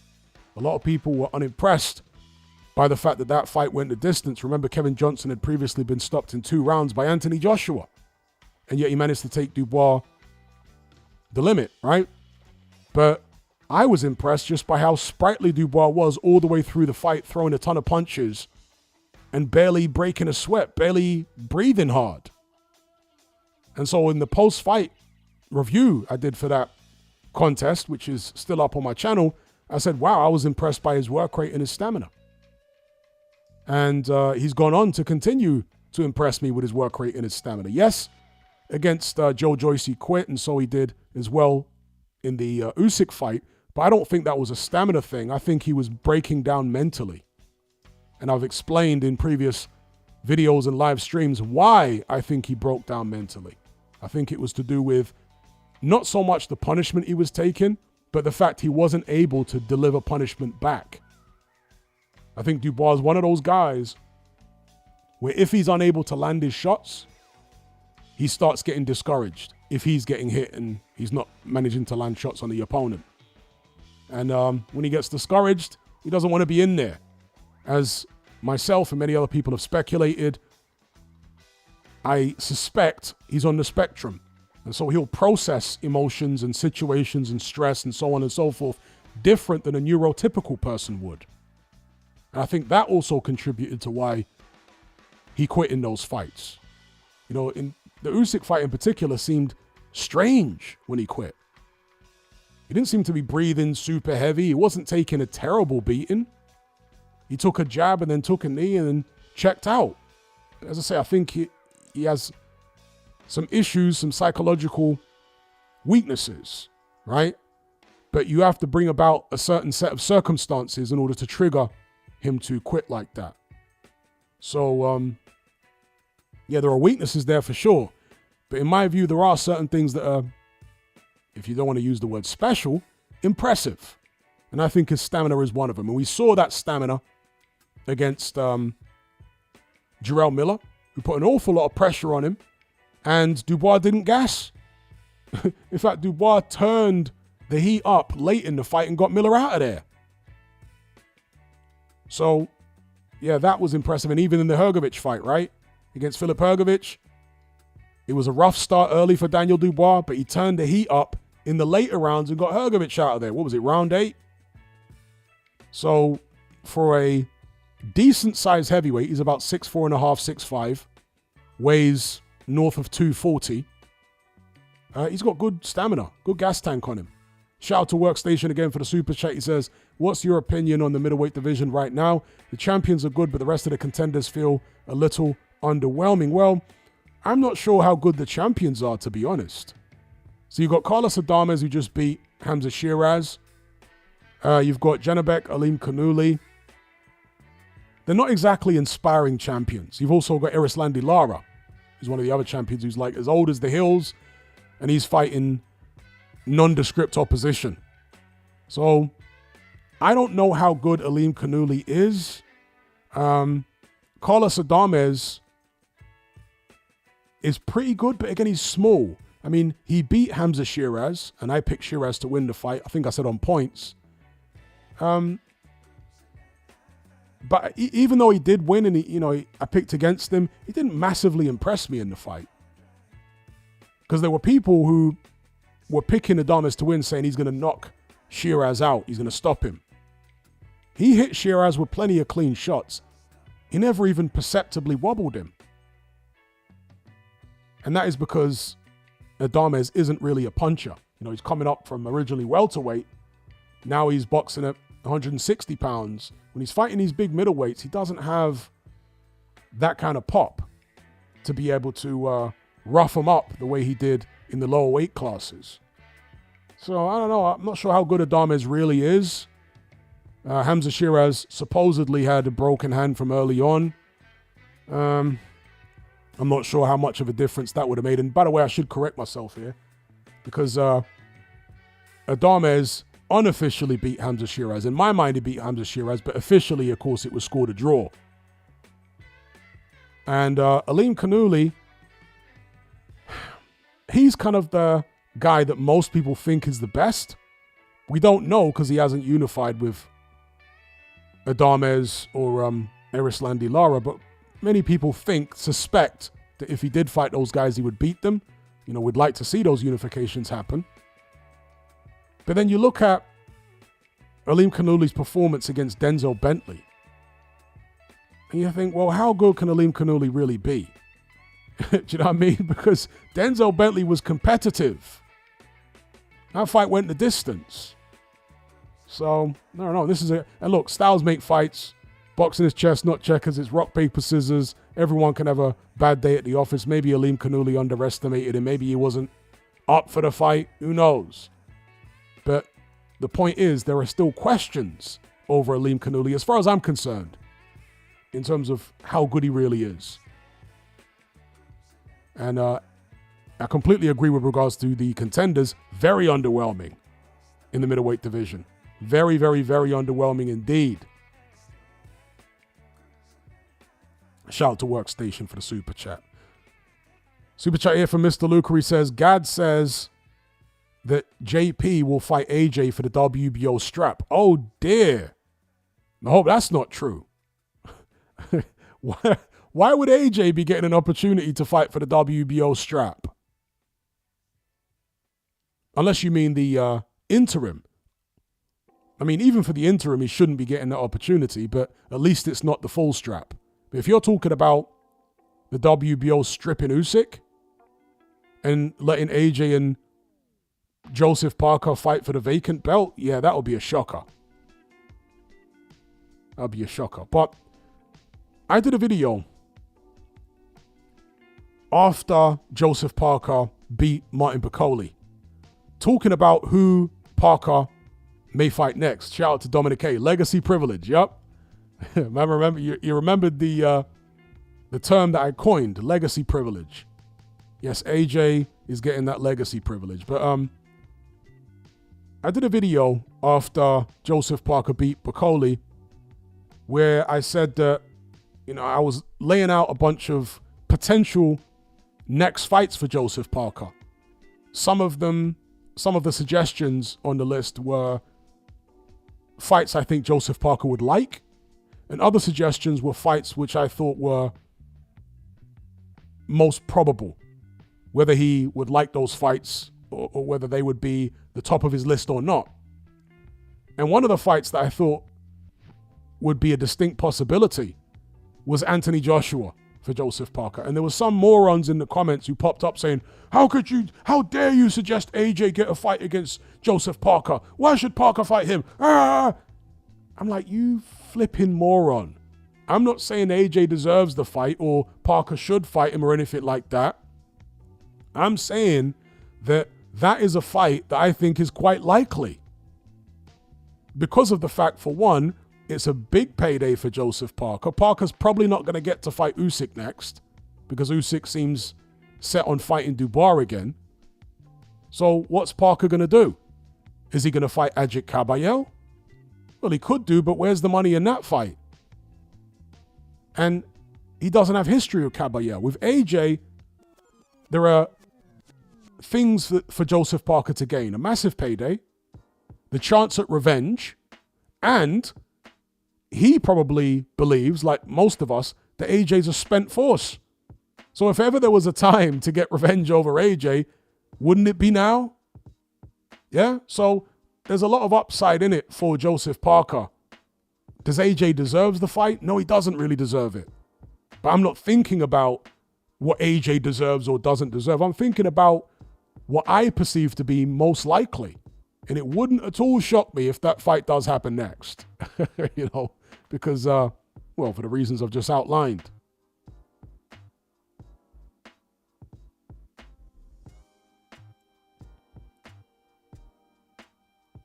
Shout out to Mr. Lucar for the super chat. He says, yes, OU stripped him. AJ desperately wants to rob Usyk. OU? Do you mean the WBO?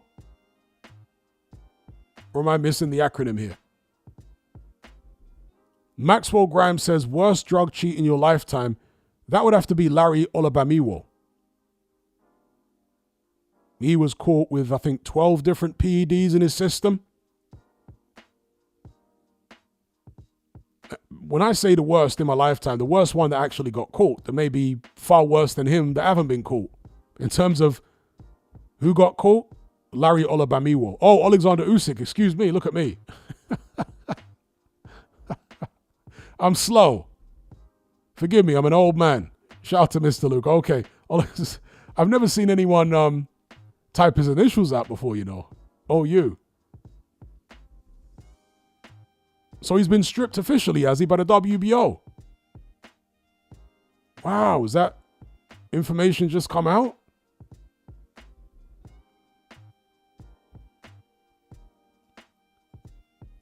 Let me look it up here.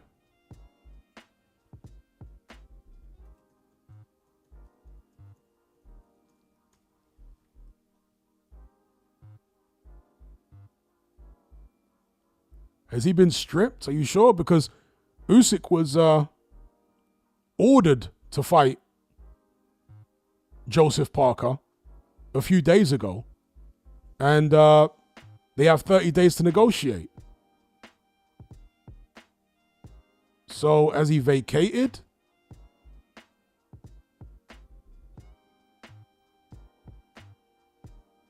Can't see anything about it on the search engine right now, but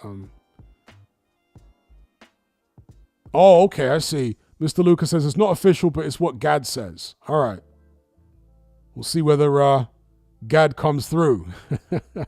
Shout out to Mr. Luca every time. The Gad and his sources. I haven't found Gad to be as reliable with his sources as, let's say, Mike Coppinger over the years. Mike Coppinger better than Ragu, Domio, and all the source companies you can think of. Mike Coppinger always on the money. Gad, yeah, sometimes he's on the money, other times not, so we'll see.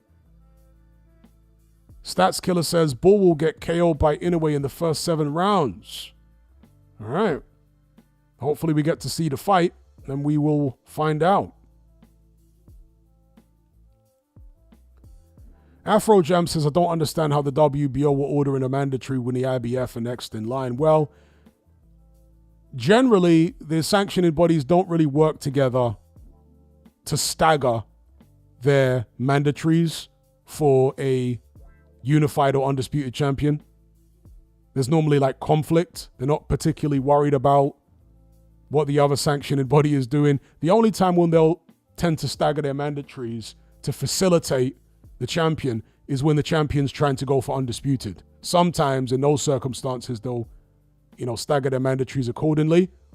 But since undisputed has happened, yeah, all that's gone out the window now. Now they're like, we're just going to do our thing and we're going to stick a mandatory on him in accordance with our rules. We don't care if the IBF have got a mandatory before. We don't care. Yeah? And if he can't fulfill his obligation, we'll strip him. So the sanctioning bodies are doing their own thing. They're not waiting in line for the other sanctioning bodies to get their mandatories ordered. Do you know what I mean? They're independent. These are companies that are completely independent of each other.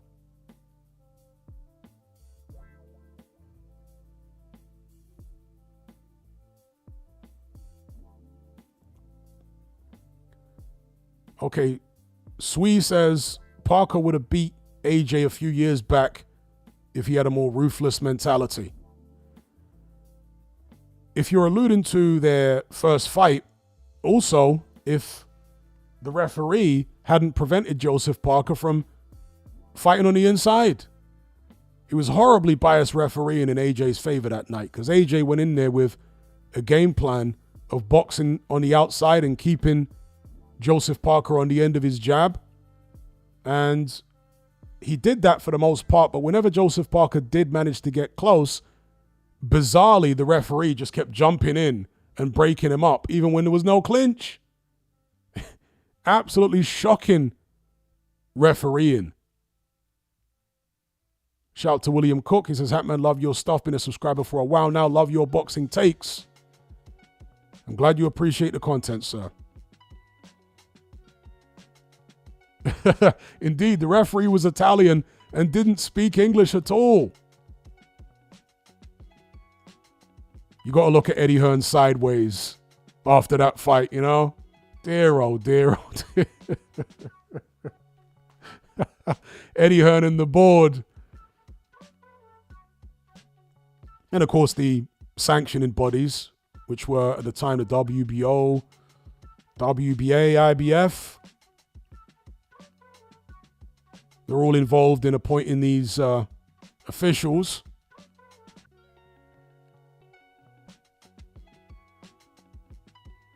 And what we got here? 300 concurrent viewers, 94 likes.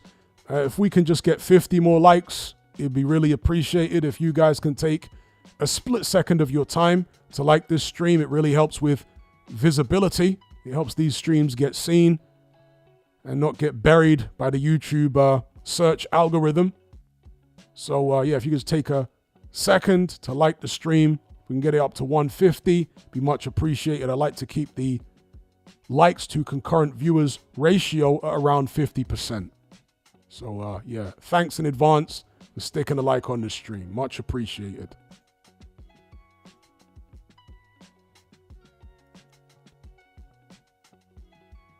First Round Boxing says there was a Joseph Parker documentary with footage of Kevin Barry attempting to talk to the ref before the fight, particularly about clinches. Horrendous. The big up Ocean Blue. Okay, B says, I'm just going to call you B. Forgive me. I struggle with your first name, sir. But I've spoken to you on various previous live streams. Shout out to you as always. B says, if you were to eliminate most of the sanctioning bodies, which would them be? Well, ideally, I'd get rid of all but one of them, right? But the thing is, in fact, I'm going to answer your question straight. I'll get rid of all of them except the IBF. How about that? If there was one sanctioning body of the four major ones that exist that I would leave while eliminating the others, it would be the IBF. Not that the IBF are perfect, but they tend to stick to their roles and not make things up as they go along as much as the other sanctioning bodies do. The IBF also don't have this ridiculous super champion and all this nonsense. You know, like the WBA have got the super champion thing. The WBC have got various different tiers of champion. Yeah? The IBF don't have any of that. The IBF have just got champion. Yeah, they've got interim champions.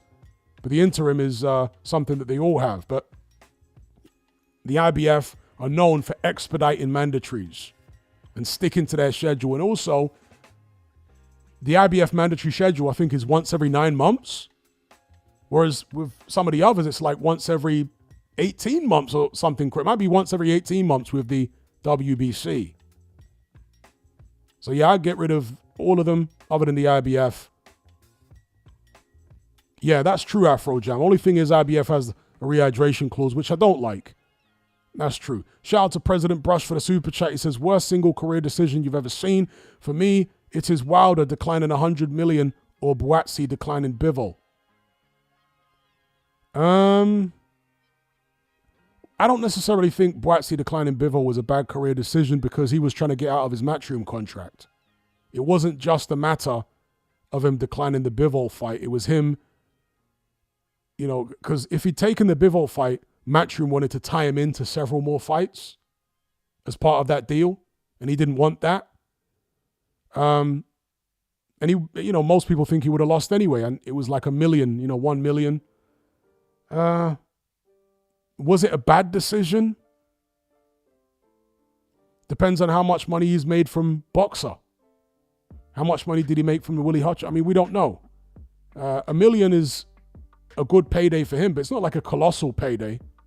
If he fought Anthony Yard, you'd probably expect him even now to make at least $1 million. So to me, that's not on the level of Wilder declining the 100 million to fight AJ. I mean, that was crazy, literally crazy.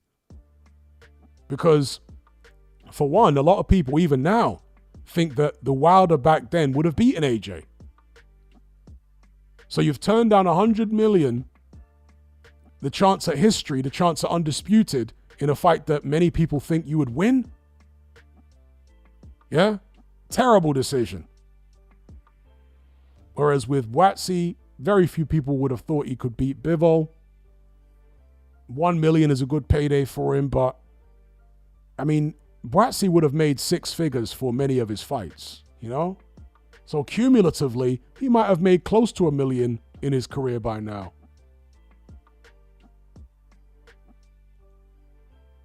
But shout out to President Brush for the super chat.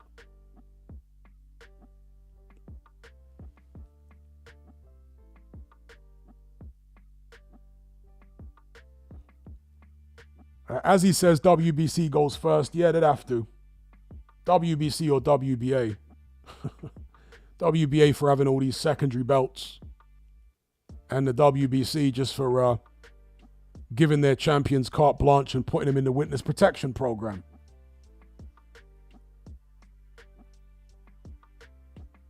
Jay Silver said, I watched the Parker and AJ fight live. The fights in the crowd were more entertaining. Yeah, that was one of the few fights in AJ's championship run that wasn't entertaining. And that's something I've always given AJ credit for, is for the most part, he's been an entertaining fighter, hasn't he? Which AJ fights were not entertaining? You would say the Jermaine Franklin fight and the Joseph Parker fight. But other than that, they've all been a good watch, right? You think about his championship fights. If they were short, then you at least saw an entertaining knockout, like when he fought Charles Martin. He then beat up Dominic Brazil. That was quite entertaining. Knocked out Eric Molina fairly early. Had a very entertaining fight with Klitschko.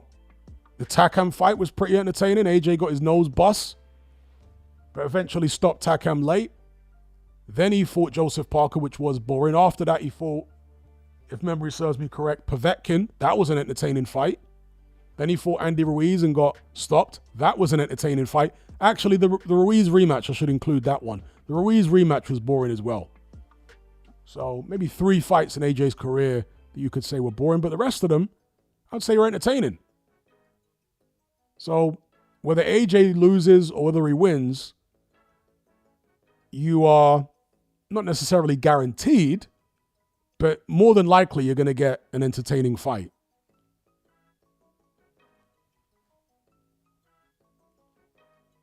You know, more likely than not, you'll get an entertaining fight when Anthony Joshua steps in the ring. Whether he's getting chinned or the other guy's getting chinned, you know?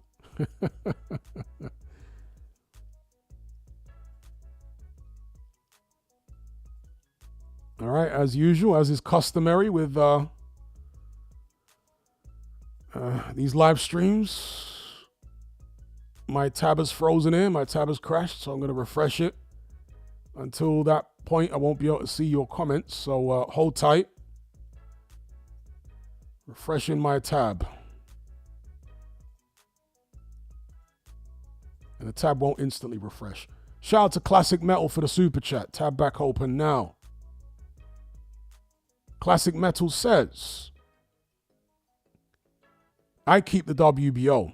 The IBF allowed Spence to skip his mandatories for 5 years and Jamel for 3 years. The WBO are strict and fair. And that's a fair comment. The IBF are not perfect. They have made exceptions in the past, but for the most part, they're strict when it comes to mandatories and whatnot. The WBO,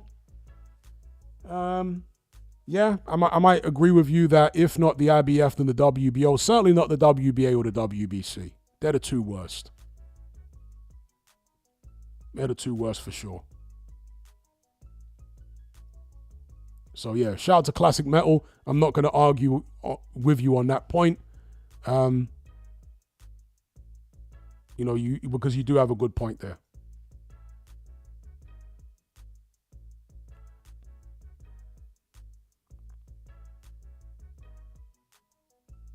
Ocean Blue says, if you're on Firefox, I try Opera. Yeah, I used to use Opera a lot until it got bought by some Chinese company.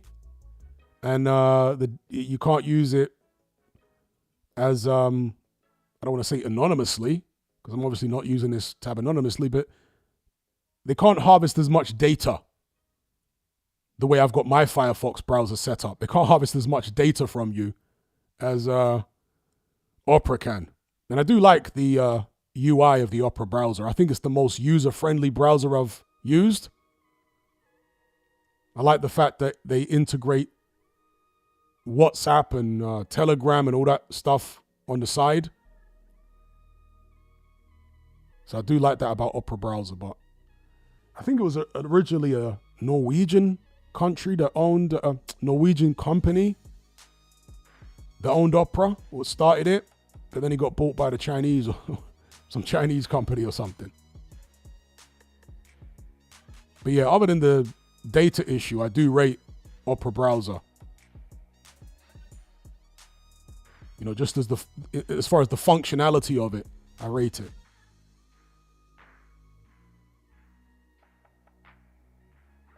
As he says, Norwegian, yes.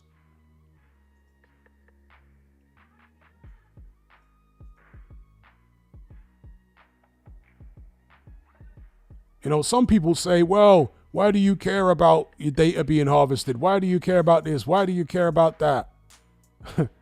You know, they can track you on your phone anyway. What these people are missing is that there's more than one they.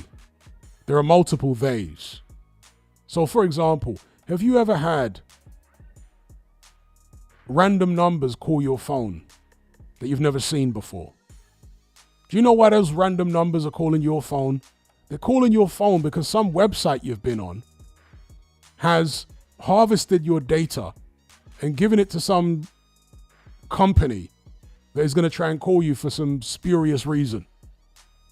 And, you know, criminals and all sorts of other people, as well as governments that have ill intent, can get hold of your data and do God knows what with it. So there isn't one they. There are multiple theys. So I would prefer to use a browser that doesn't cater for as many theys. Yeah, they're going to be catering for some theys. When I use Brave browser for most of my browsing these days, to keep the prying by theys to a minimum. But there's more than one they.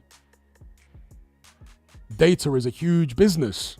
You know, data harvesting and whatnot. Huge business. They're selling data to God knows how many companies and how many entities.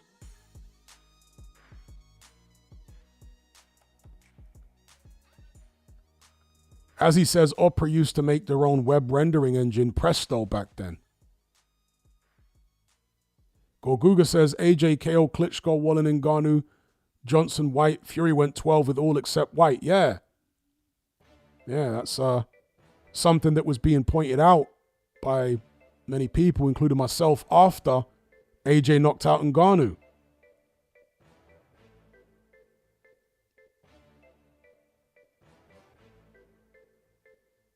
Styles make fights, you know. AJ's done better than Fury against certain opponents. Will we find out how they would do against each other? Obviously, they're no longer in their primes now. But still, a lot of people would like to see it. They are contemporaries.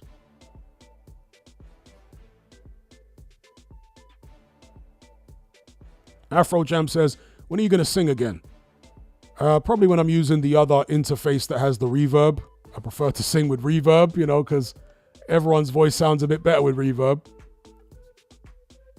And it helps me get into it more, you know, when I can hear my reverbed voice back in the headphones. We got Luke Partridge in the chat. I heard my name.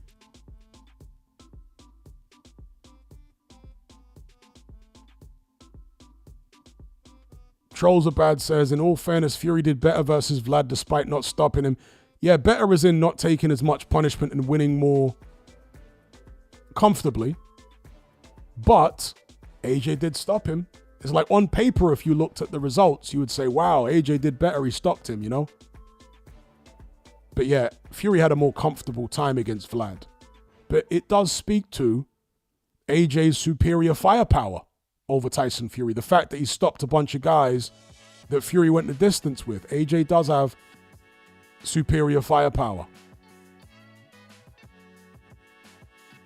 Will Cook says, Hatman, don't think AJ is getting anywhere near another world title. What's your thoughts? Well, somebody earlier on in the stream was saying that Gareth A. Davis is claiming that Alexander Usyk is going to be stripped to the WBO belt, or has been stripped, and AJ is going to fight Parker for the vacant belt. AJ doesn't deserve that, coming off a loss, but it wouldn't shock me if it happened. And if another belt gets stripped, because it can't be long before the rest of the belts get fragmented.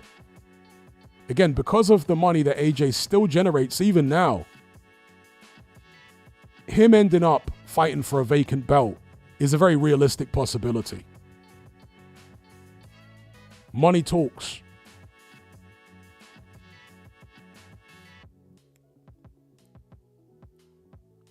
Afro Jam says, Fury's performance for me was worse. It was the least entertaining world title fight until Shakur Stevenson moved to 135. Well, yeah, in terms of entertainment. But as far as who won more comfortably, surely you have to say Fury won more comfortably. Anthony Joshua went life and death with Klitschko, whereas Fury was in control pretty much the whole fight.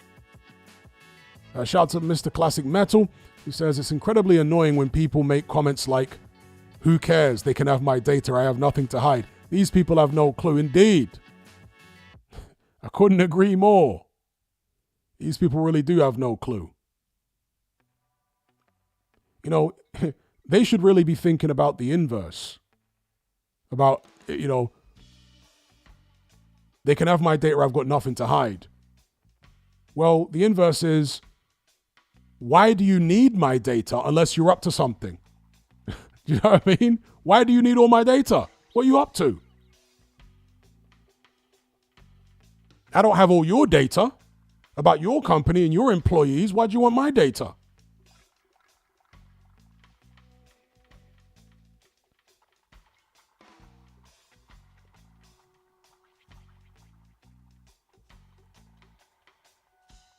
Afro Jam says Apple and Android are not your friends.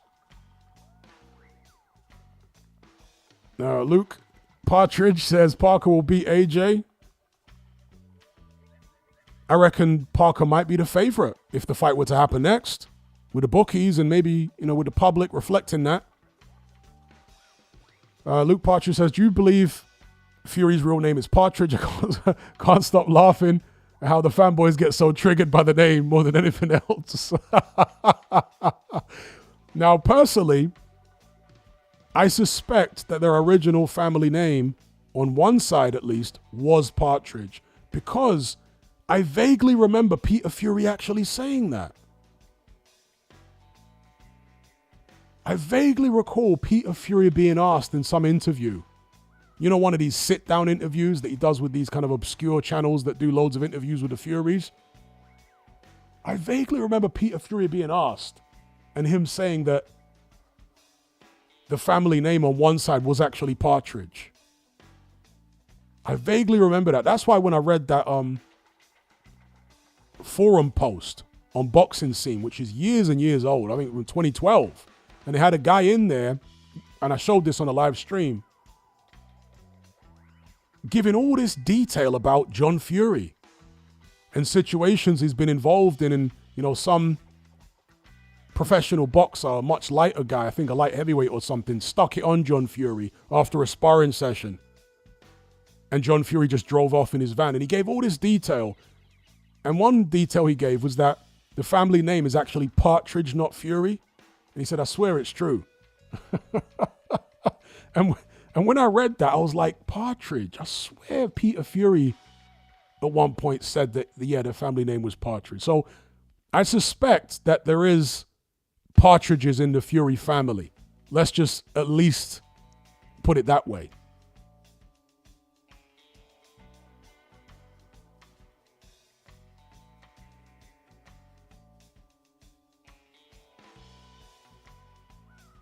JR says, did you ever use a rowing machine for cardio or just running and sprints? If so, do you rate it for boxing conditioning? I used a rowing machine a few times over the years, but I don't even put it on the same level as sprinting at all. Not for me anyway. I mean, we're all different, right? Our bodies respond differently to different types of training. But for my body, sprinting was far superior to rowing machines or exercise bikes or treadmills or anything like that. Far superior. Sprinting outside on the hard road.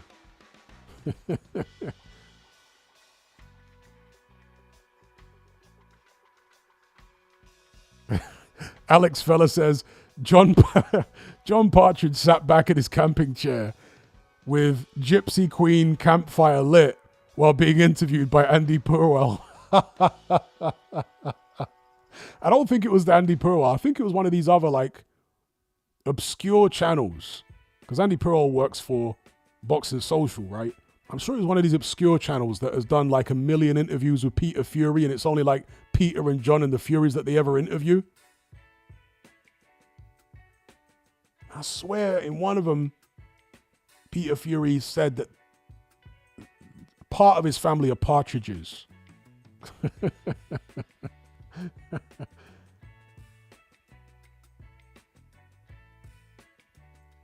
Indeed, Ocean Blue. That's a great comment.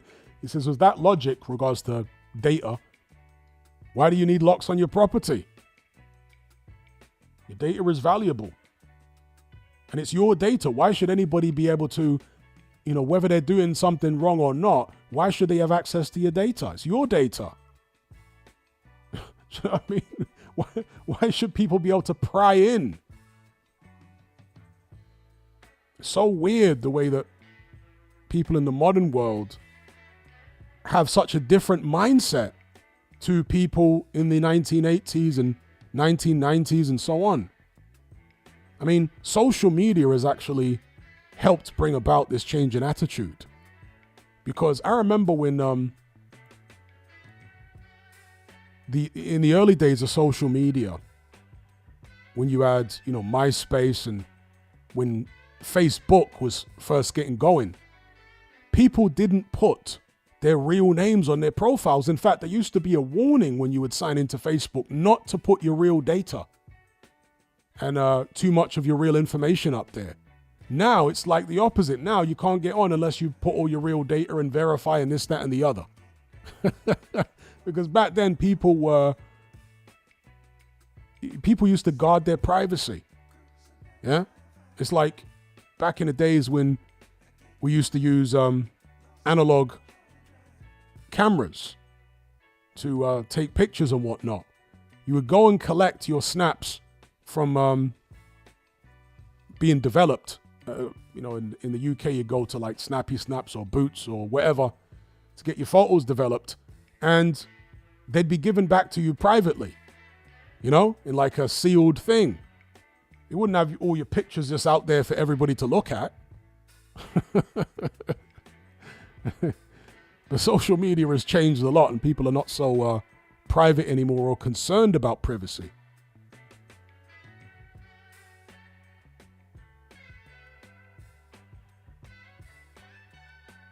People have been conditioned to give away their privacy and their data. Alex Fella says, Luke and John Partridge, proper fighting men on the hard road. On the hard road.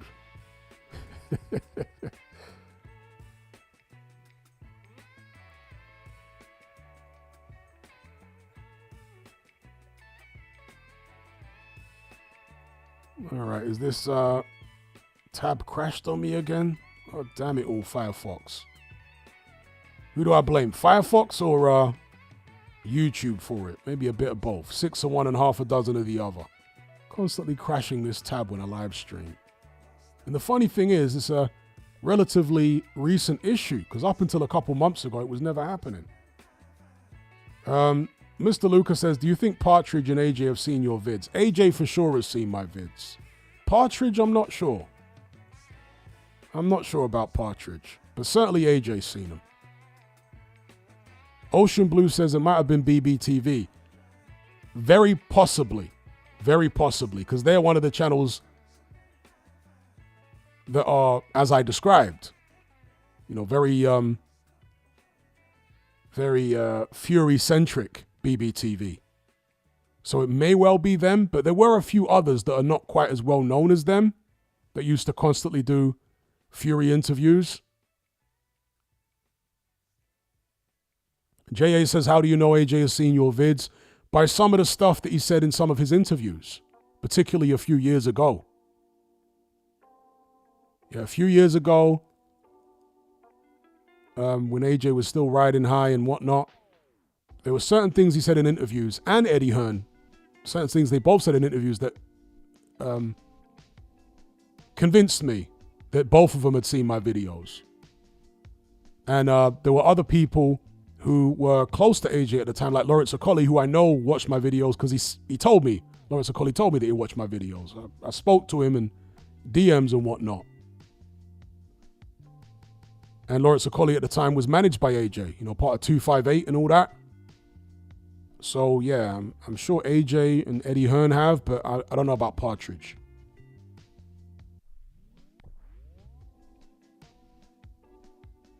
Or I think AJ and Eddie Hearn have. Let me just put it that way.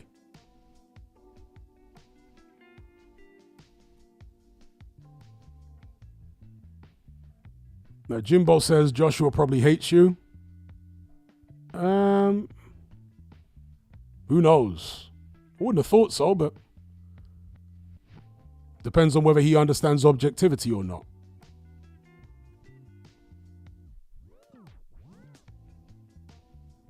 President Brush says, having your full name online used to be mad. Yeah.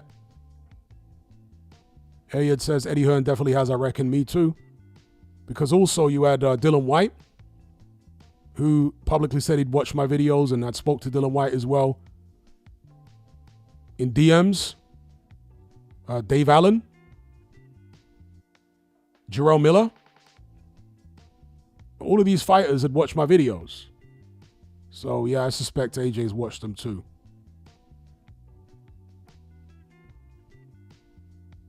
Ocean Blue says, I think Ade mentioned AJ told him he's seen your videos. So there you go.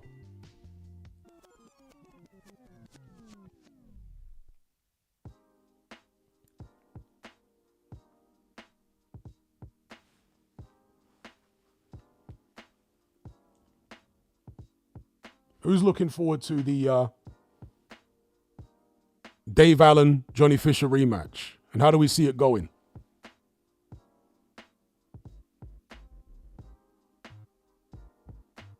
Dave Allen, Johnny Fisher, 2.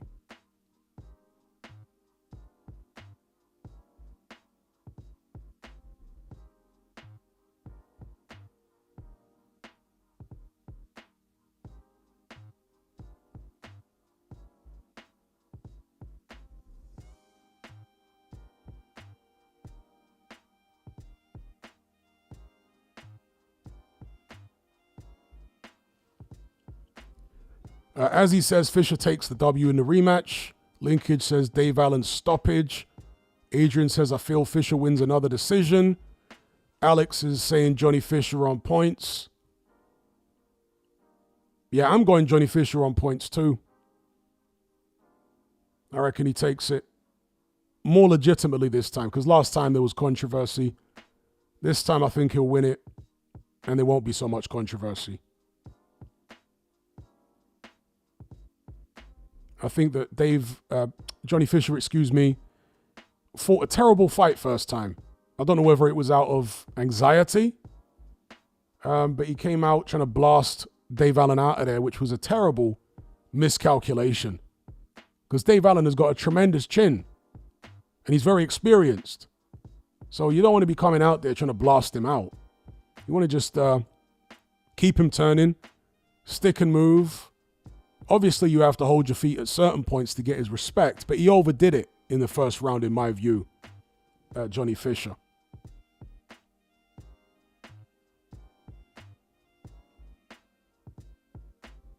Stats Killer says Johnny Fisher is more limited than Hatton Jr. I probably disagree, only for the fact that Johnny Fisher can at least punch. Hatton Jr., no power.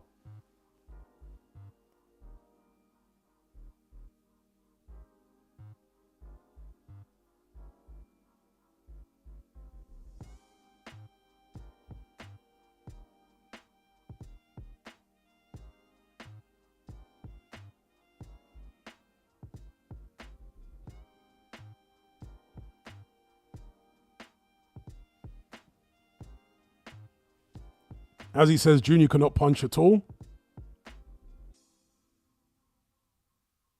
Shout out to President Brush. He says, John Fury offers you out for 100K on Misfits.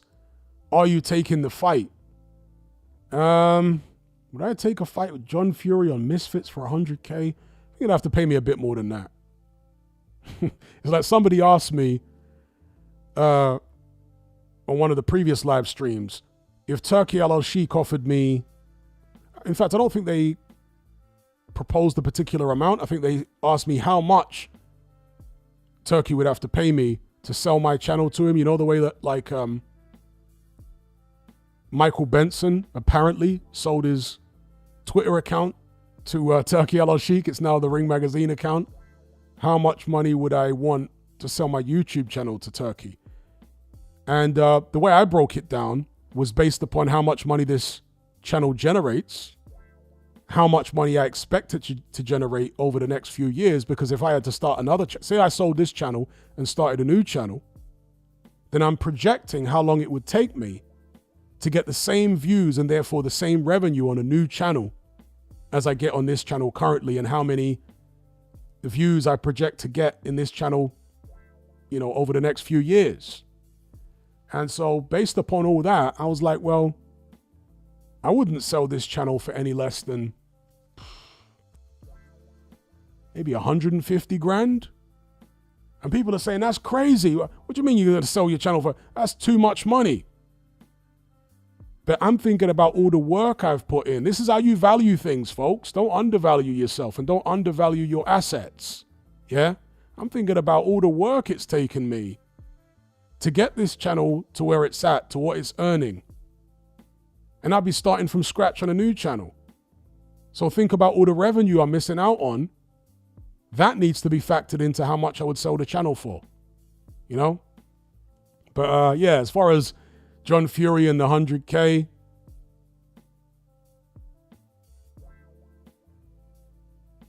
the 100K, he probably wouldn't even take the fight anyway.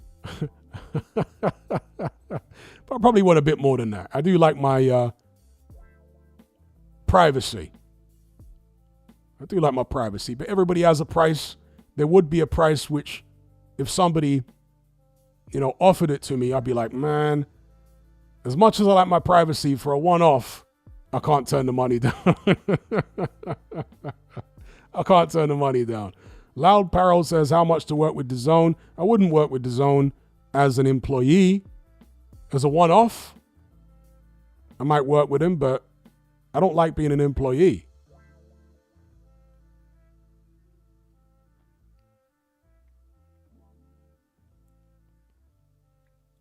President Brush says, it sounds like a duck. Well, you know, John Fury is 100-0 on the hard road. Maybe I should duck him. Maybe I should duck John Fury. Never been beat in a street fight, according to him. Shout out to Boxer in the chat. He says, nah, Hatman, 200K. Yeah, that's why I said at least 150, you know? 130, 100 at least.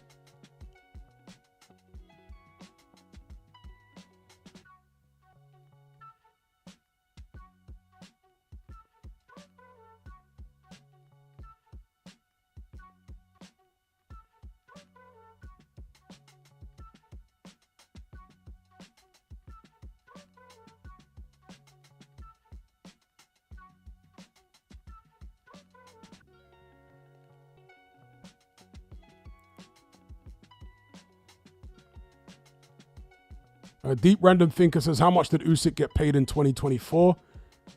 I think it was around 150. Yeah, it was around that. Yeah, because I think he got...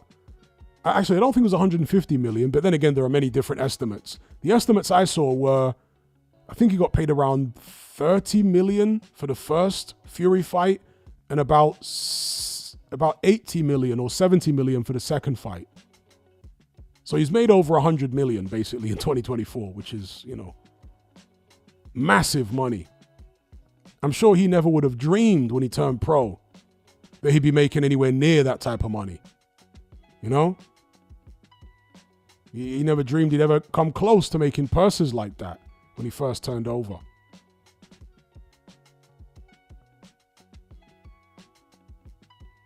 Kasim says, been watching your videos since you used to be on camera but behind a filter.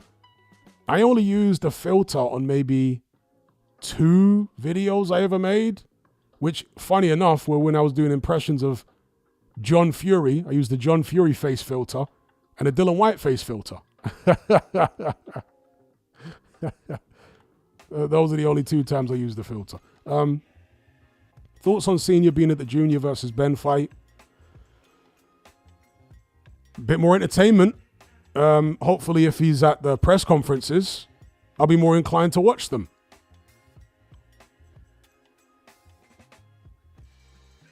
Because Senior is more entertaining than Junior and Conor Ben and everybody else involved combined. I mean, Junior can be entertaining sometimes when he's trolling opponents and whatnot, but still not a patch on his dad.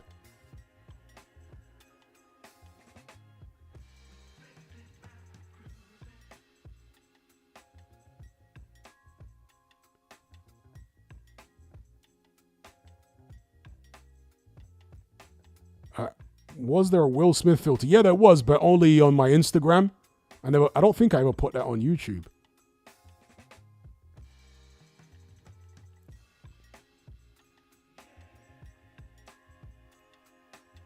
Stats Killer says, I just hate Johnny Fisher for some reason.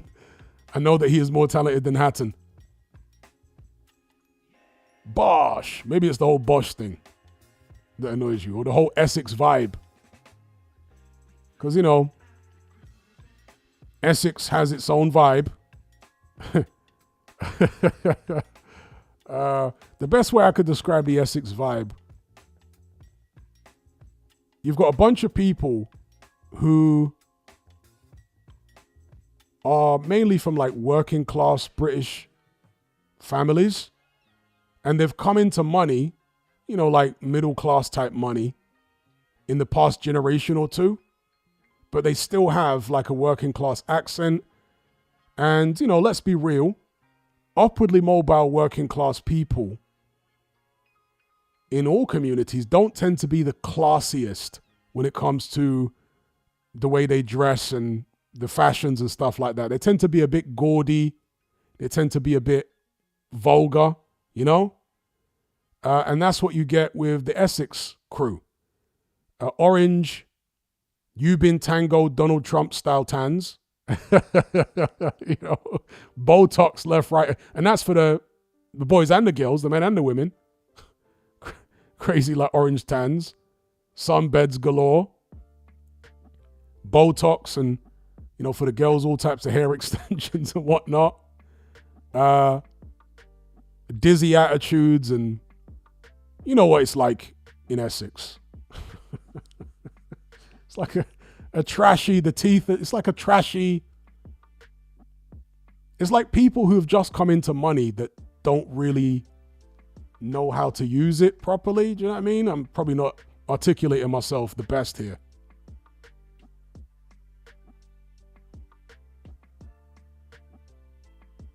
First Round Boxing says, Hatman, I think it's more East London than Essex, but have you ever had jelly deals?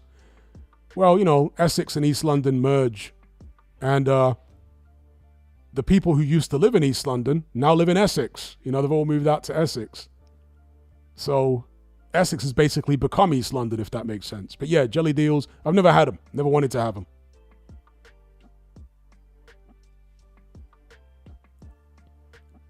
Iggy says, Essex is like parts of Jersey Shore. Exactly like that, yeah. Exactly like that. Mr. Classic Metal says, porcelain teeth, huge chains, gigantic gold Rolex with diamonds. Yeah. The Essex crew. And Johnny Fisher's dad is, you know, kind of an example of Essex. David says, big up every single time. Caught your live stream late again. LOL about Essex. Exactly as Afro Jam says, the EastEnders moved to Essex. That is their come up. They sold their rundown houses and moved out indeed. You know, the dad was driving cabs for decades and saved up money. And maybe another dad started a construction firm, and over the years, managed to start earning six figures and move the family out to Essex. And that's what Essex is full of, you know? It's like Eddie Hearn. Eddie Hearn was raised rich, but somehow he's got what we would describe or class as a working class accent, you know? And that might be the only place in the UK where you find rich people with working class accents. Maybe somebody can tell me different. But as far as I know, as far as I've heard and seen, that's the only place that I know of in the UK where rich people have got, and when I say rich people, I mean people that were born rich, have got working class accents. Kyle says Luton. You're saying there are rich people in Luton with working class accents? As in they were born rich and raised with money and they talk working class?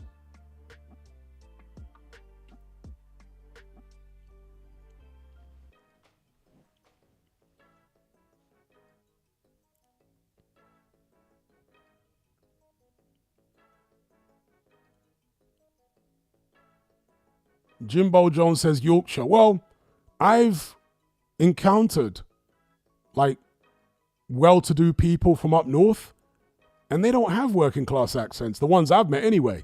Yeah, their accent is still northern, but it's not working class. They've got softer accents. Yeah. The northerners with money that were born into money, they've got much softer accents. Even the Scottish people. Have you ever heard like Scottish people from rich families? Their accents are way softer than working class Scottish people. But Eddie Hearn's accent is every bit as strong as the working class people in East London or in working class people in Essex even. I mean, it's like no difference between his accent and working class people accent. It's just as strong.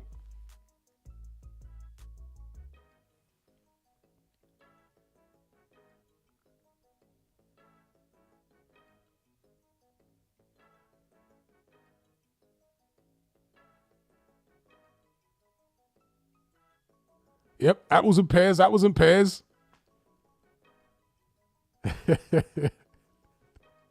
All the Cockney rhyming slang, which I do enjoy, by the way. Cockney rhyming slang is funny as hell. It is funny. I like the fact that, you know, there are people keeping that alive.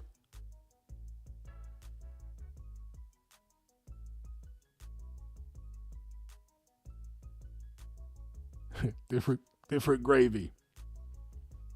All the different Cockney rhyming slang sayings, you know, the trouble and strife, wife, the dog and bone, phone,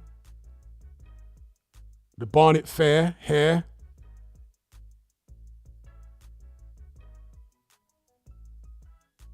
the Barney rubble, trouble,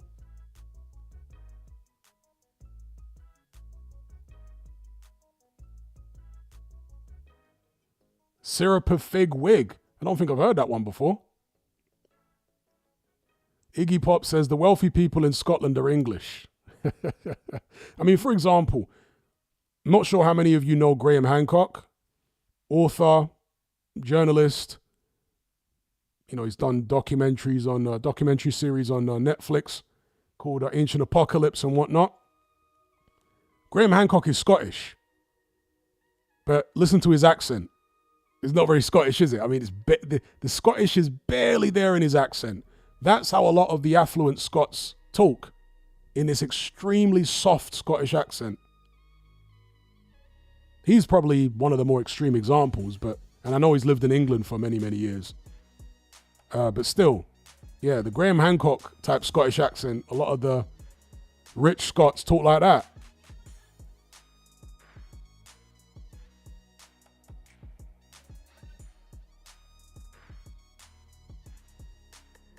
Jimbo Jones says the West London accent sounds posh to me.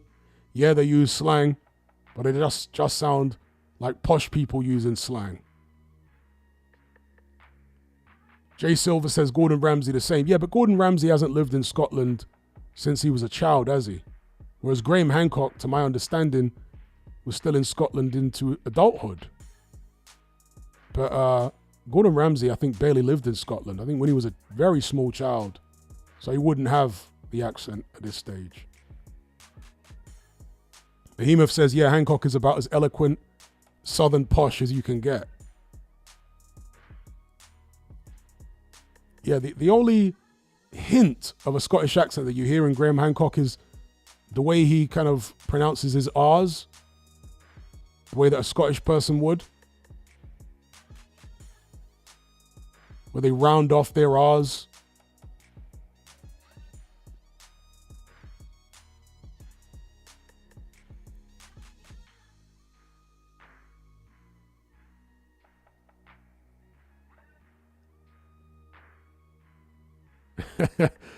First round boxing says Americans changed their accent too. Joe Rogan used to sound all New York, New Jersey, then changed to California Valley Girl.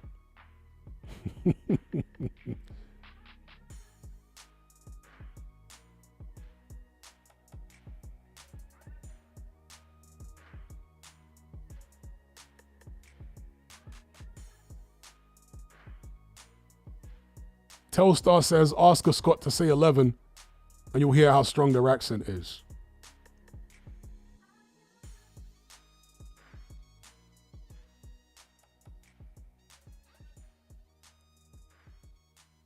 Well, speaking of accents, if you out loud say beer can, yeah? Can of beer, beer can. Say beer can. If you say beer can, you've just pronounced bacon in a Jamaican accent. Beer can.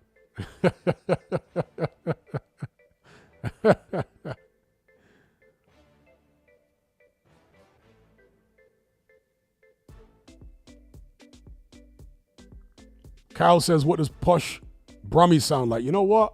You make a point there. There might not be such thing as posh Brummy.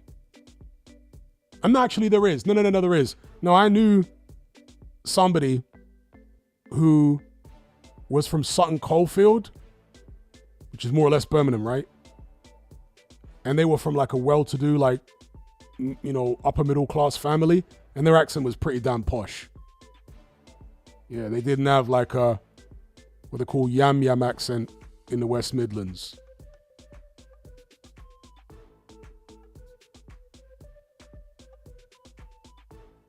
Afro Jam says Sutton Coldfield in the north, very rich area. Yeah, they didn't have you wouldn't even know they were from Birmingham. Their accent was so un-Birmingham-like. JR says, what's the worst accent in the UK on the ears? For me, it's the Birmingham accent. I think it's hideous.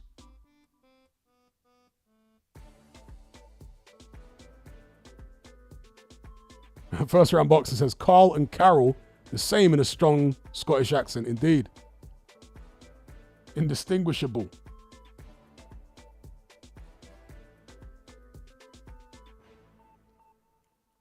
Sinaloa says, yam yam is black country. Yeah, but it's, you know, West Midlands.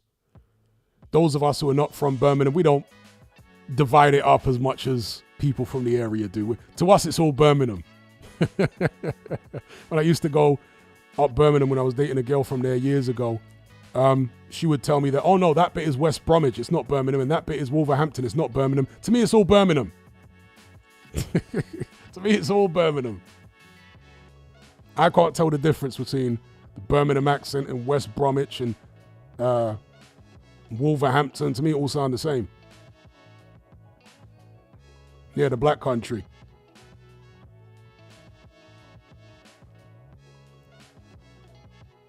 Iggy says, try saying Jamaica and you get Jamaica. Not quite. Jamaica. Jamaicans say Jamaica. But the beer can one, that one is legit. Yeah? They literally say beer can. Beer can. Beer can is a Jamaican saying bacon.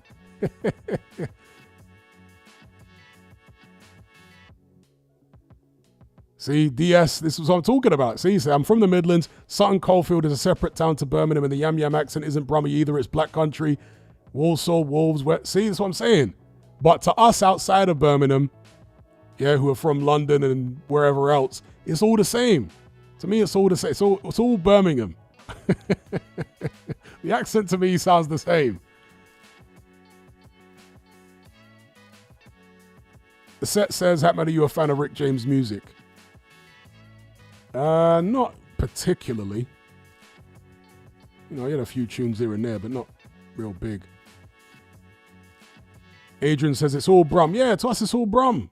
You're all dividing it up and this, that, and the other. It's all Brum. It's all Yam Yam to me. I don't split it up into the little subdivisions that people from up there do.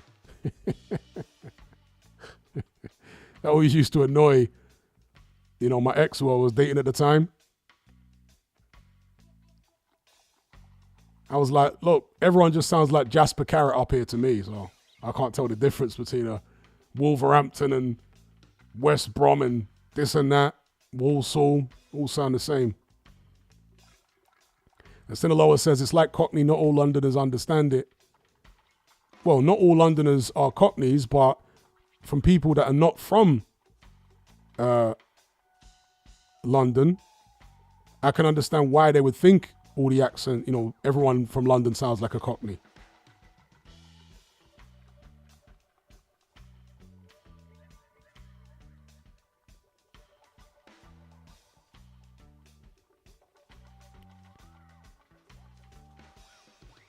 All right, David's now talking about the difference between the Newcastle and the Middlesbrough accent. I couldn't tell the difference. I want to say the Middlesbrough accent might be a bit more mild, but don't quote me. Telstar says, no disrespect to the locals, but Birmingham is the trenches. It is too. It is too. Iggy Goes Pop says, Dudley has the harshest Brummy accent. Dudley? That's how they would say. That's how they would pronounce that place, right? Dudley. How can you not say that's the ugliest accent in the UK? I say Dudley. They would say Dudley. What kind of accent is that?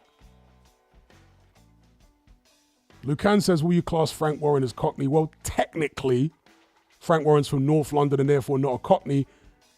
The original definition of being a Cockney is you have to be born within the sound of the Bow Bells. Bow is an area in East London, and they have a church there. So within a distance where you can hear the Bow Bells, that means you're a Cockney. And there was a particular accent that developed around there. Frank Warren's from Islington.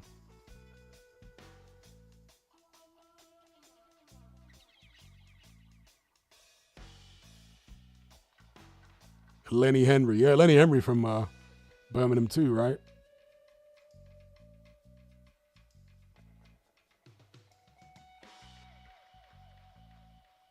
Afro Jam says the Crays were from Hoxton.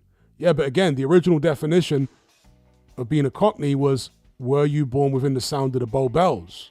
And by the original definition, Frank Warren's not a Cockney, the Crays are not Cockneys, so on and so forth. Although the Crays lived in, the Crays lived and they had their territory in Bethnal Green, which is Cockney.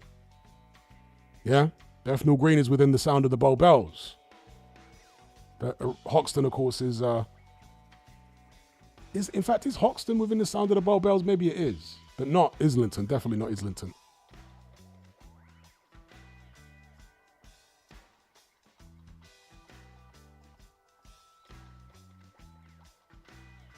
Iggy Pop, Cockney, West Ham, Wales, Bricktop is Arsenal. Indeed. Arsenal's North London. Jimbo Jones says grime originated in West, didn't it? Did it?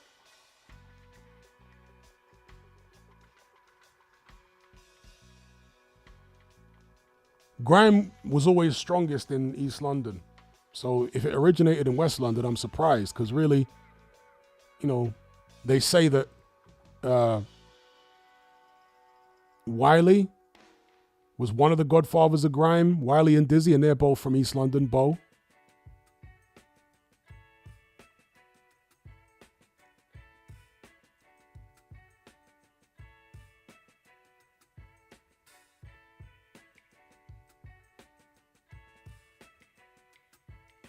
Oh, Jimbo Jones says, I'm not from that area. That's why I asked. Oh, okay. Yeah, grime was really an East London thing, you know? Not only did it start there, as far as I'm aware, but the East London owned the whole grime scene. They owned it. There really was not, there was barely any grime outside of East London that anybody cared about. Barely any.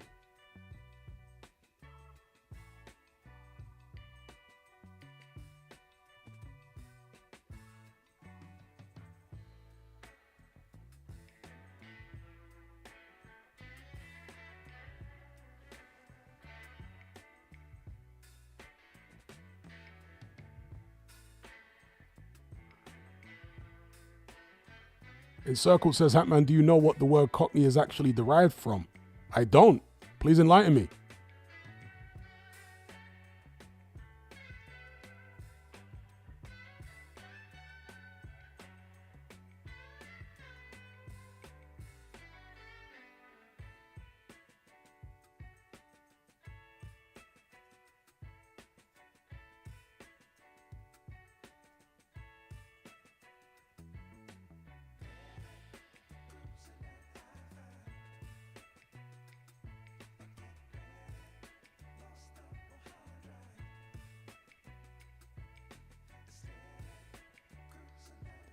David says, I used to live next door to this Cockney OG.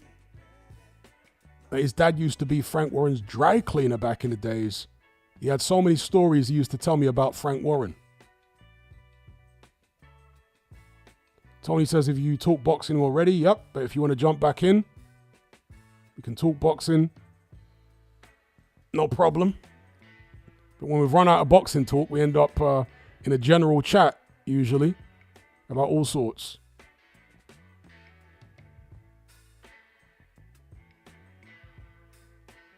Encircled says, it is derived from the word cockney, meaning a cock's egg, something that cannot exist or be trusted. Oh, really?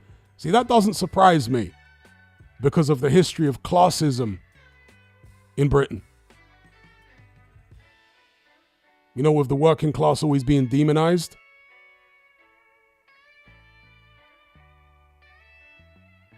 So, yeah, that don't surprise me at all. Shout out to B-Tech Grime in the chat. Big up B-Tech Grime.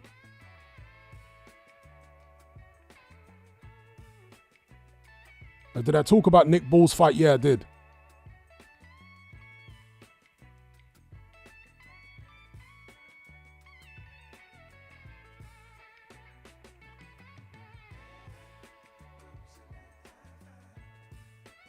Carlton Palmer says, Junior has accepted Eddie's £1 million bet.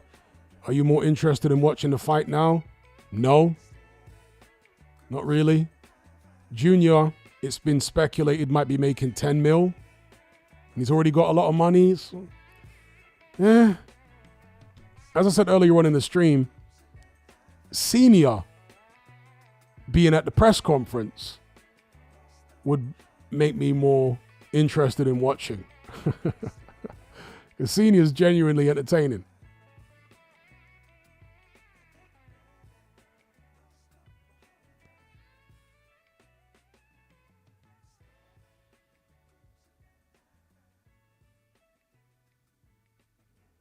Kyle says AJ has a weird mix of Watford accent and something else. Yeah, I think, as you get older, not everybody, but a lot of us, when we move away from the area we're from and we start interacting with people with different accents, our accents do change. My accent is not the same as it used to be when I started YouTube. And that has been partly a conscious thing, to try and talk more correctly, to articulate myself better in order to appeal to a wider audience. I didn't want to pigeonhole myself with, the accent I used to have, which was more full of colloquialisms and all that kind of stuff. I didn't want to only appeal to a tiny little demographic. I wanted to be able to appeal to everybody.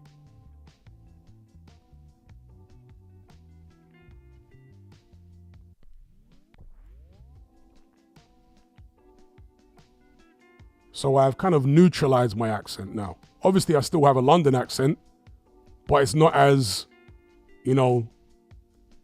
colloquial as it was before.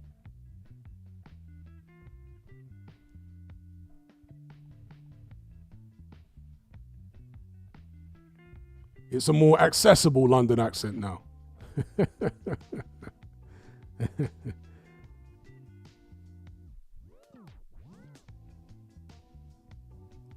President Brush says, I noticed that most men see changing their tone as selling out stupidly or stupidity. Yeah, I agree.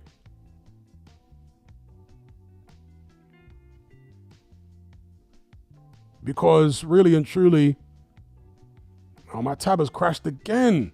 God damn it all, Firefox. So annoying, man. Okay, I got it back. Yeah, not ratchet, you mean. When you have a ratchet accent, people are going to associate that accent with certain types of behavior. And you don't want to be pigeonholed like that. Especially when there's a lot more to you. I'm not some ignorant fool, who's some type of man-child. I don't want to be speaking in my mid-40s the way I was talking in my late 20s. That shows a lack of progress.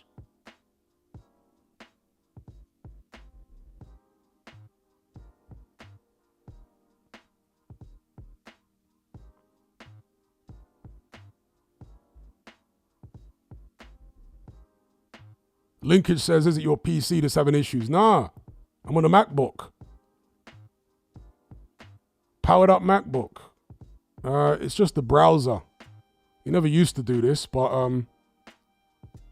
over the past few months, for whatever reason, in Firefox on these lives, the chat window was constantly crashing. Cash says, I really don't like the London urban accent. I live in the middle of Lewisham and it makes me want to leave the country. I'm the same because, truth be told, the London urban accent today, let's say the black community accent, is very different to the accent that I used to talk with back in the days. Accents change. And the same for the previous generation. It's the same in all countries and all cities. So, for example, in New York, there was a particular way that they used to talk in the 90s. But you go back to the 70s, and their accent was very different in New York. Yeah? So you listen to like the,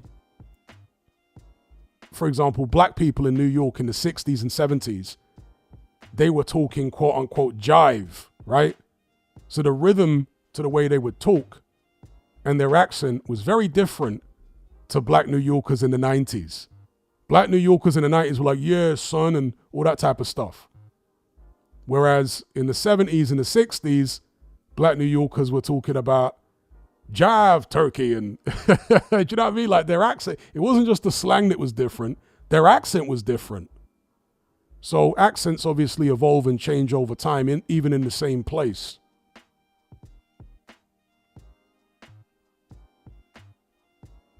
Shout out to Ocean Blue for the super chat. He says, I randomly came across footage of the Brixton McDonald's in 1995. Hatman influencing my algorithm. Big up.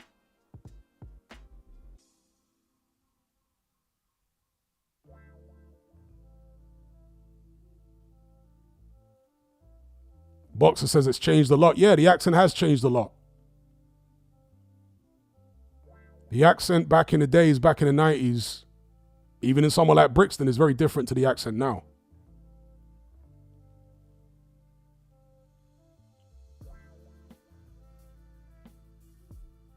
One of the main differences, especially in the black community in terms of the change in accent, is there's less of a Jamaican influence now on the black London accent because, of course, Caribbeans used to make up a larger percentage of the black community in London than they do today. And so back then, so many people had kind of like, a slight Jamaican twang to the way they would talk. Whereas now, that Caribbean influence is far less in the way that black Londoners talk. far less of an influence on their accent.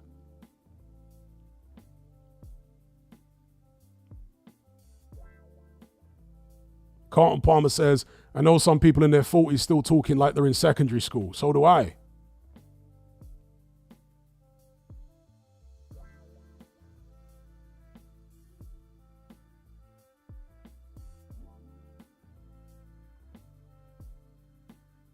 Lucan says, why does the likes of Julius Francis, Duke McKenzie talk like Cockney despite coming from Brixton and Clapham area? Julius Francis is from Woolwich. And Julius Francis to me doesn't have a Cockney accent. Julius Francis has got, an 80s, 90s South London type accent. So to me, Julius Francis is not Cockney at all. And Duke McKenzie's from Croydon. He's not from Clapham, he's from Croydon. And you go back far enough, Croydon wasn't part of London. It was Surrey. Yeah, see, Boxer, no, the main surviving word is ting. People still say ting. But so much of the slang and so much of the way that people used to pronounce words back in the 80s and 90s is completely changed now.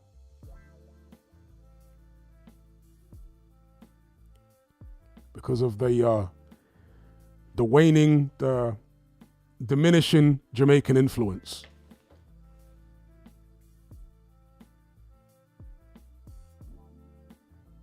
Back in the days, we used to use so many Jamaican terms like star, dread, rasta. What happened, star? Yes, dread. And all that. People don't talk like that anymore. Only old people of my generation and older will be talking about, yes, star, yes, dread.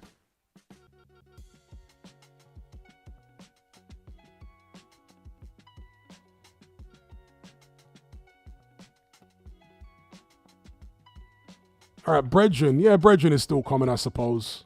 Yeah, brethren is still common. But you don't hear people say dread. Back in the days, we all used to say dread.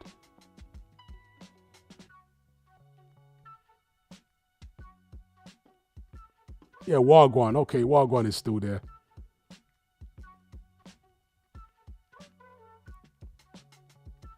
But if you're talking about like 80s, man used to say things like blouse and skirt. If you try to say blouse and skirt to one of these youngsters, they won't know what you're talking about. Be like, what? Blouse and skirt. Rude boy. Do people still say rude boy?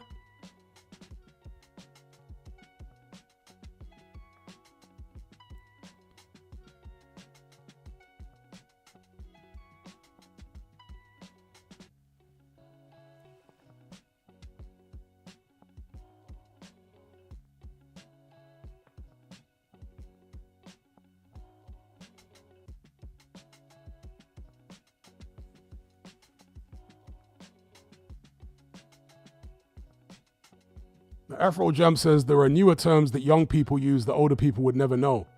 Or older people would never. Yeah, I don't know what a lot of these youngsters are saying. They've got all kind of new slang that I've got no idea what it means, No idea what they're talking about. Loud says, is there any African influence in London slang? I don't think so much with the slang, although there's some. Like, for example, there's a Somali word, wallahi, and you'll hear a lot of youngsters say wallahi, which is a Somali word. Yeah, you'll hear Nigerian kids, Jamaican kids, all kind of, black kids saying wallahi.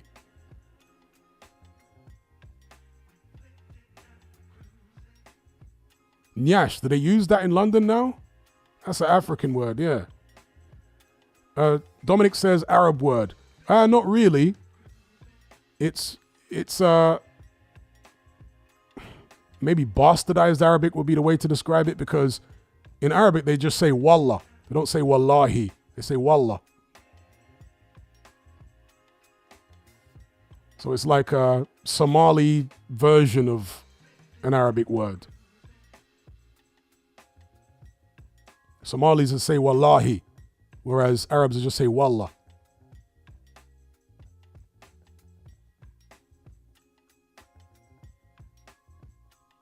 Sinaloa says, does it mean I swear? Yeah, it's something like that. Yeah. Dominic K says, true, it's African Arab. Yeah. Although, God,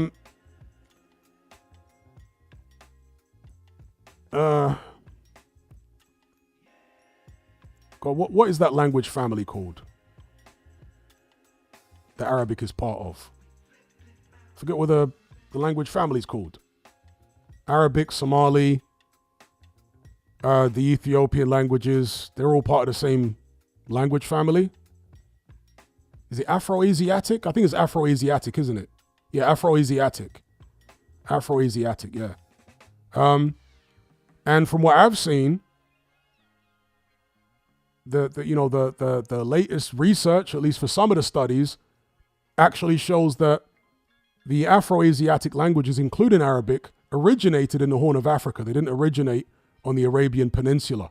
They originated in the Horn of Africa and then spread into the Arabian Peninsula over the centuries.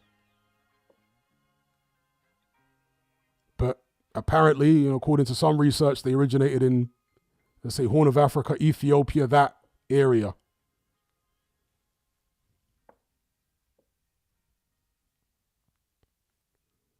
David says, okay, some people are saying Nyash is commonly, I don't like that word for some reason. I don't like the word Nyash. I don't like it.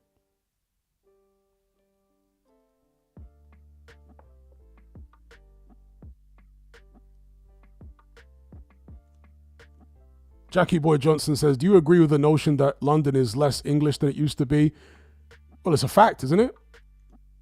It's 100% fact that London is less English than it used to be.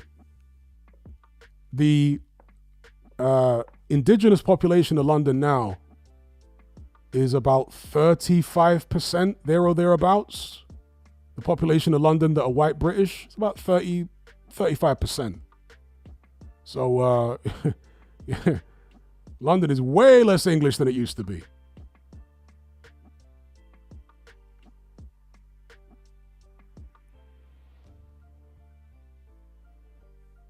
So in 1990, London was about 80 or 85% white British.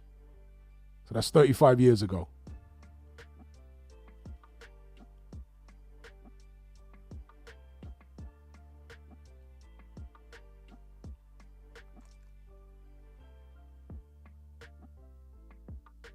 One of the interesting things people are mentioning Nigerians in their houses, right? I'm going to say something random.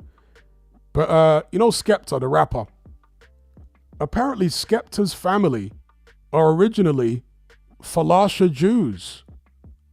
Any of you guys know this? That he's actually descended from the Falasha, who are Ethiopian Jews. I was very surprised when I found that out. Because Skepta is Nigerian, but again, his family apparently many generations back migrated to West Africa from East Africa.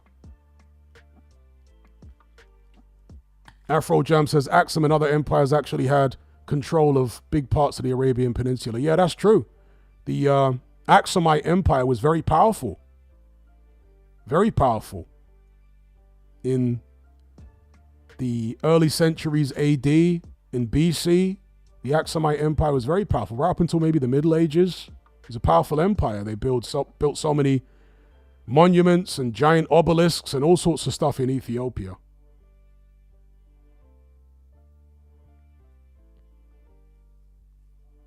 In fact, the largest obelisk in the world is in Axum in Ethiopia. Larger than any obelisk that was ever found in Egypt or anything like that. It's enormous. You can go online and see pictures of it. It's fallen now. They've got other obelisks still standing, but the largest one, which is hundreds of tons, is the largest structure ever carved out of a single piece of rock known history, right? There may have been others that were destroyed, who knows, but in terms of the ones that still exist, the largest obelisk or monolith even in known history is in Ethiopia. So the Axumite Empire at the time was powerful and whatever.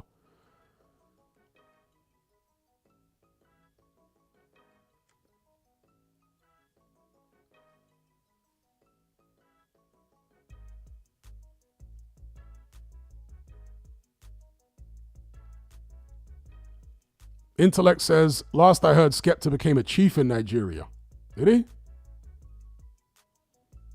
Shout out to President Brush. He says, what are your thoughts, if any, on the pyramids and their construction? Do you have patrons on them? Yes, I do. I did an entire special on ancient Egypt, which was like 3 hours, I think in 3 sections, is about 3 hours long. An entire Patreon on ancient Egypt. But with regards to the pyramids specifically and their construction, it is a mystery. Anybody who tells you it's not a mystery is a liar or a fool. It is a mystery. Don't listen to dogmatic Egyptologists try and explain to you how the pyramids were built, because they have no real expertise in construction. Listen to construction engineers. Yeah? And there have been many construction engineers who have analyzed the pyramids and broken it down in terms of, the logistics of building something like that. And they all say they have got absolutely no idea how the Egyptians, with the technology they were supposed to have at the time, could have built these things with the amount of precision that was in, for example, the Great Pyramid. The land it was built on, because the land it was built on was not even flat. So one of them, for example, Robert Bouval, who was a construction engineer, who worked on many, many large-scale projects throughout the Middle East and Africa for decades. And he became he's a colleague of Graham Hancock, of course, and he grew up. He has European parents, but was born and raised in Egypt. And as a construction engineer with decades of experience, he says the pyramids are absolutely baffling from an engineering perspective. Another thing that people don't realize is that the stones used to construct the pyramid, because the pyramid is covered with large stones on the outside, but then on the inside, just beneath the surface, basically, there are, other stones there which are not uniform in size. And so from a construction perspective, how they've managed to create a geometric form like the Great Pyramid using stones that are not uniform in size, to him as an engineer, is absolutely baffling. You know what I mean? He doesn't understand how that would be possible.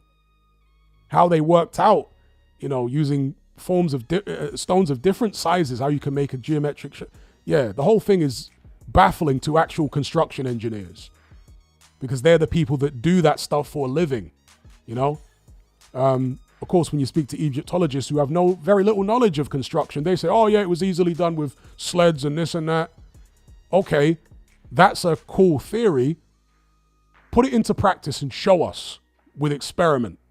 And no one's been able to even come close. There was one team in the early 2000s who tried to construct a pyramid using what they believed to be the building methods that the ancient Egyptians used.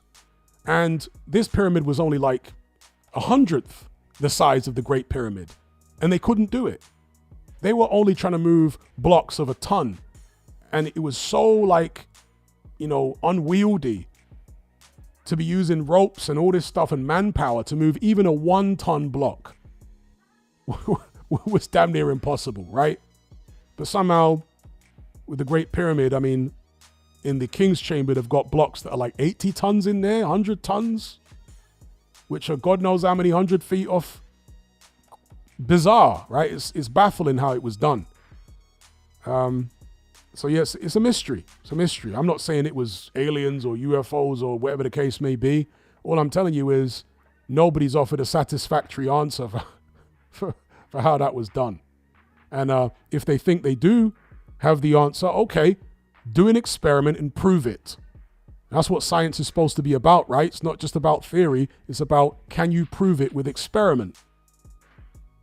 It's an easy enough thing. If you know they were using ropes and pulleys and sleds and all that type of stuff, okay, do it. Show us how it's done physically, and then we'll believe you. Of course, they can't.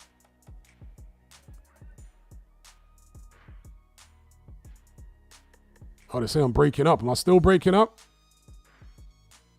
I'll say people are saying just quit and join back. It'll be okay. All right.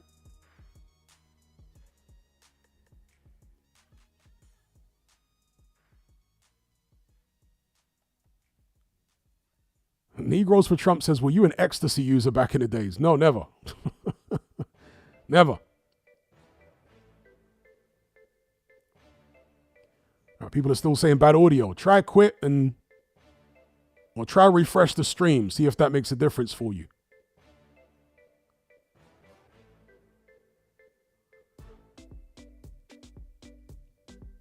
Try refresh the stream.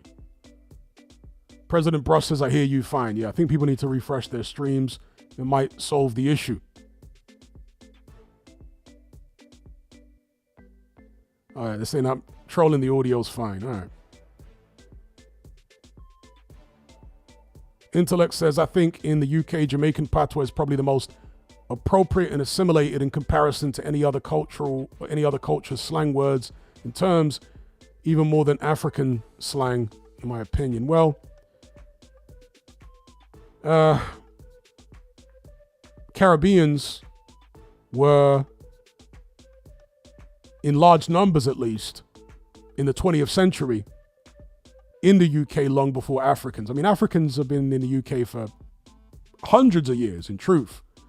But in terms of like the modern minority communities, the bulk of the modern minority communities, Caribbeans were before Africans, right? Windrush and so on and so forth. The black community in London and the UK was predominantly Caribbean for several decades. So their slang terms and everything have had longer to cross-pollinate.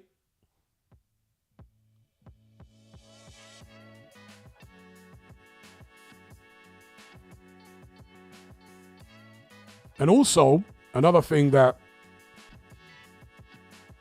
isn't so much of a thing now in the black community is black people using Cockney slang. So in the 1970s and 80s, a lot of Caribbeans would use a lot of Cockney words and would pronounce things in a more Cockney fashion, yeah, than they do today.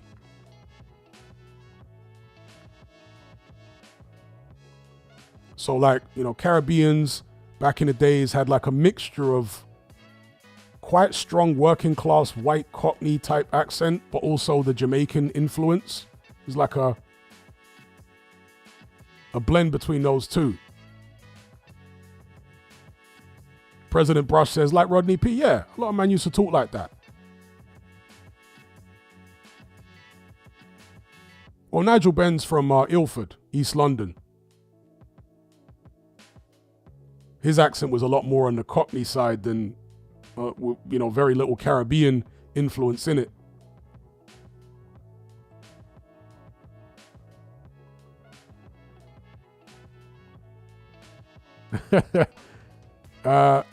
He says, yeah, the older generation talk funny. The transition from patois to blimey. Yeah.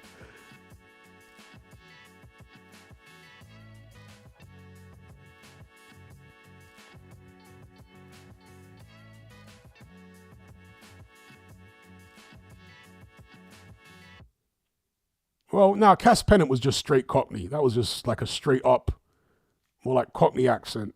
Whereas a lot of the older generation, even in the black areas, because Cass Pennant didn't grow up in a black community, even in the black areas, there was like a Cockney Jamaican thing going on.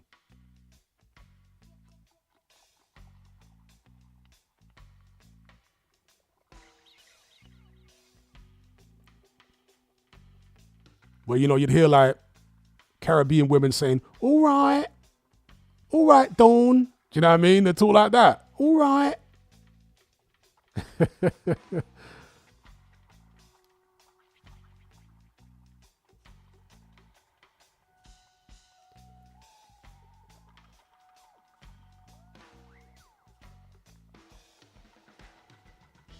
All right, Dragon asks a good question. Why does Conor Benn sound London if he's raised in Australia or Mallorca? I mean, that is a good question. That is a good question. Although he's got an Essex accent, right? Which is similar to a London accent. Somebody said earlier on an estuary accent, but yeah. How has he got that accent when he was raised in Spain and Australia? It's a very good question. Maybe he's just so, growing up, he was so enamored with his dad that he just copied his accent and rejected. But then again, Spain is full of Cockneys anyway, right? It's full of British people in Spain. So maybe he was always around British people in Spain and never really, yeah, maybe that's what it is. Indeed, as Cash says, probably grew up in expat areas, yeah.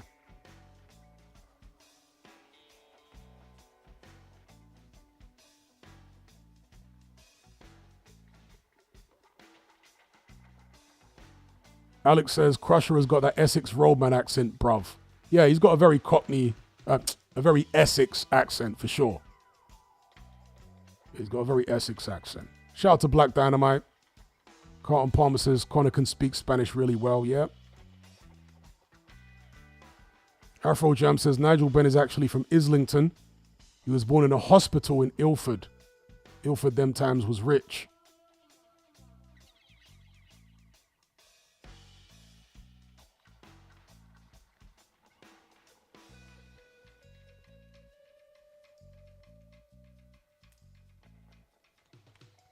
Yeah, Connor Benn has got like 80s football hooligan vibes. With the way he talks and his just general demeanor. It's like, woy, that type of vibe.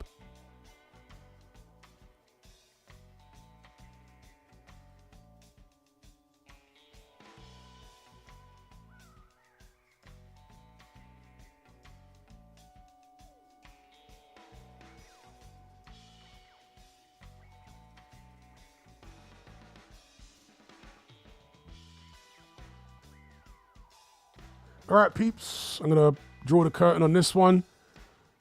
As ever, shout out to everybody for joining me in the conversation. It's been very enjoyable. Hopefully it has been for you as well. And a special shout out to everybody who donated via Super Chat. So until the next time, be good. Take care. I'll see you on the other side. I'm out.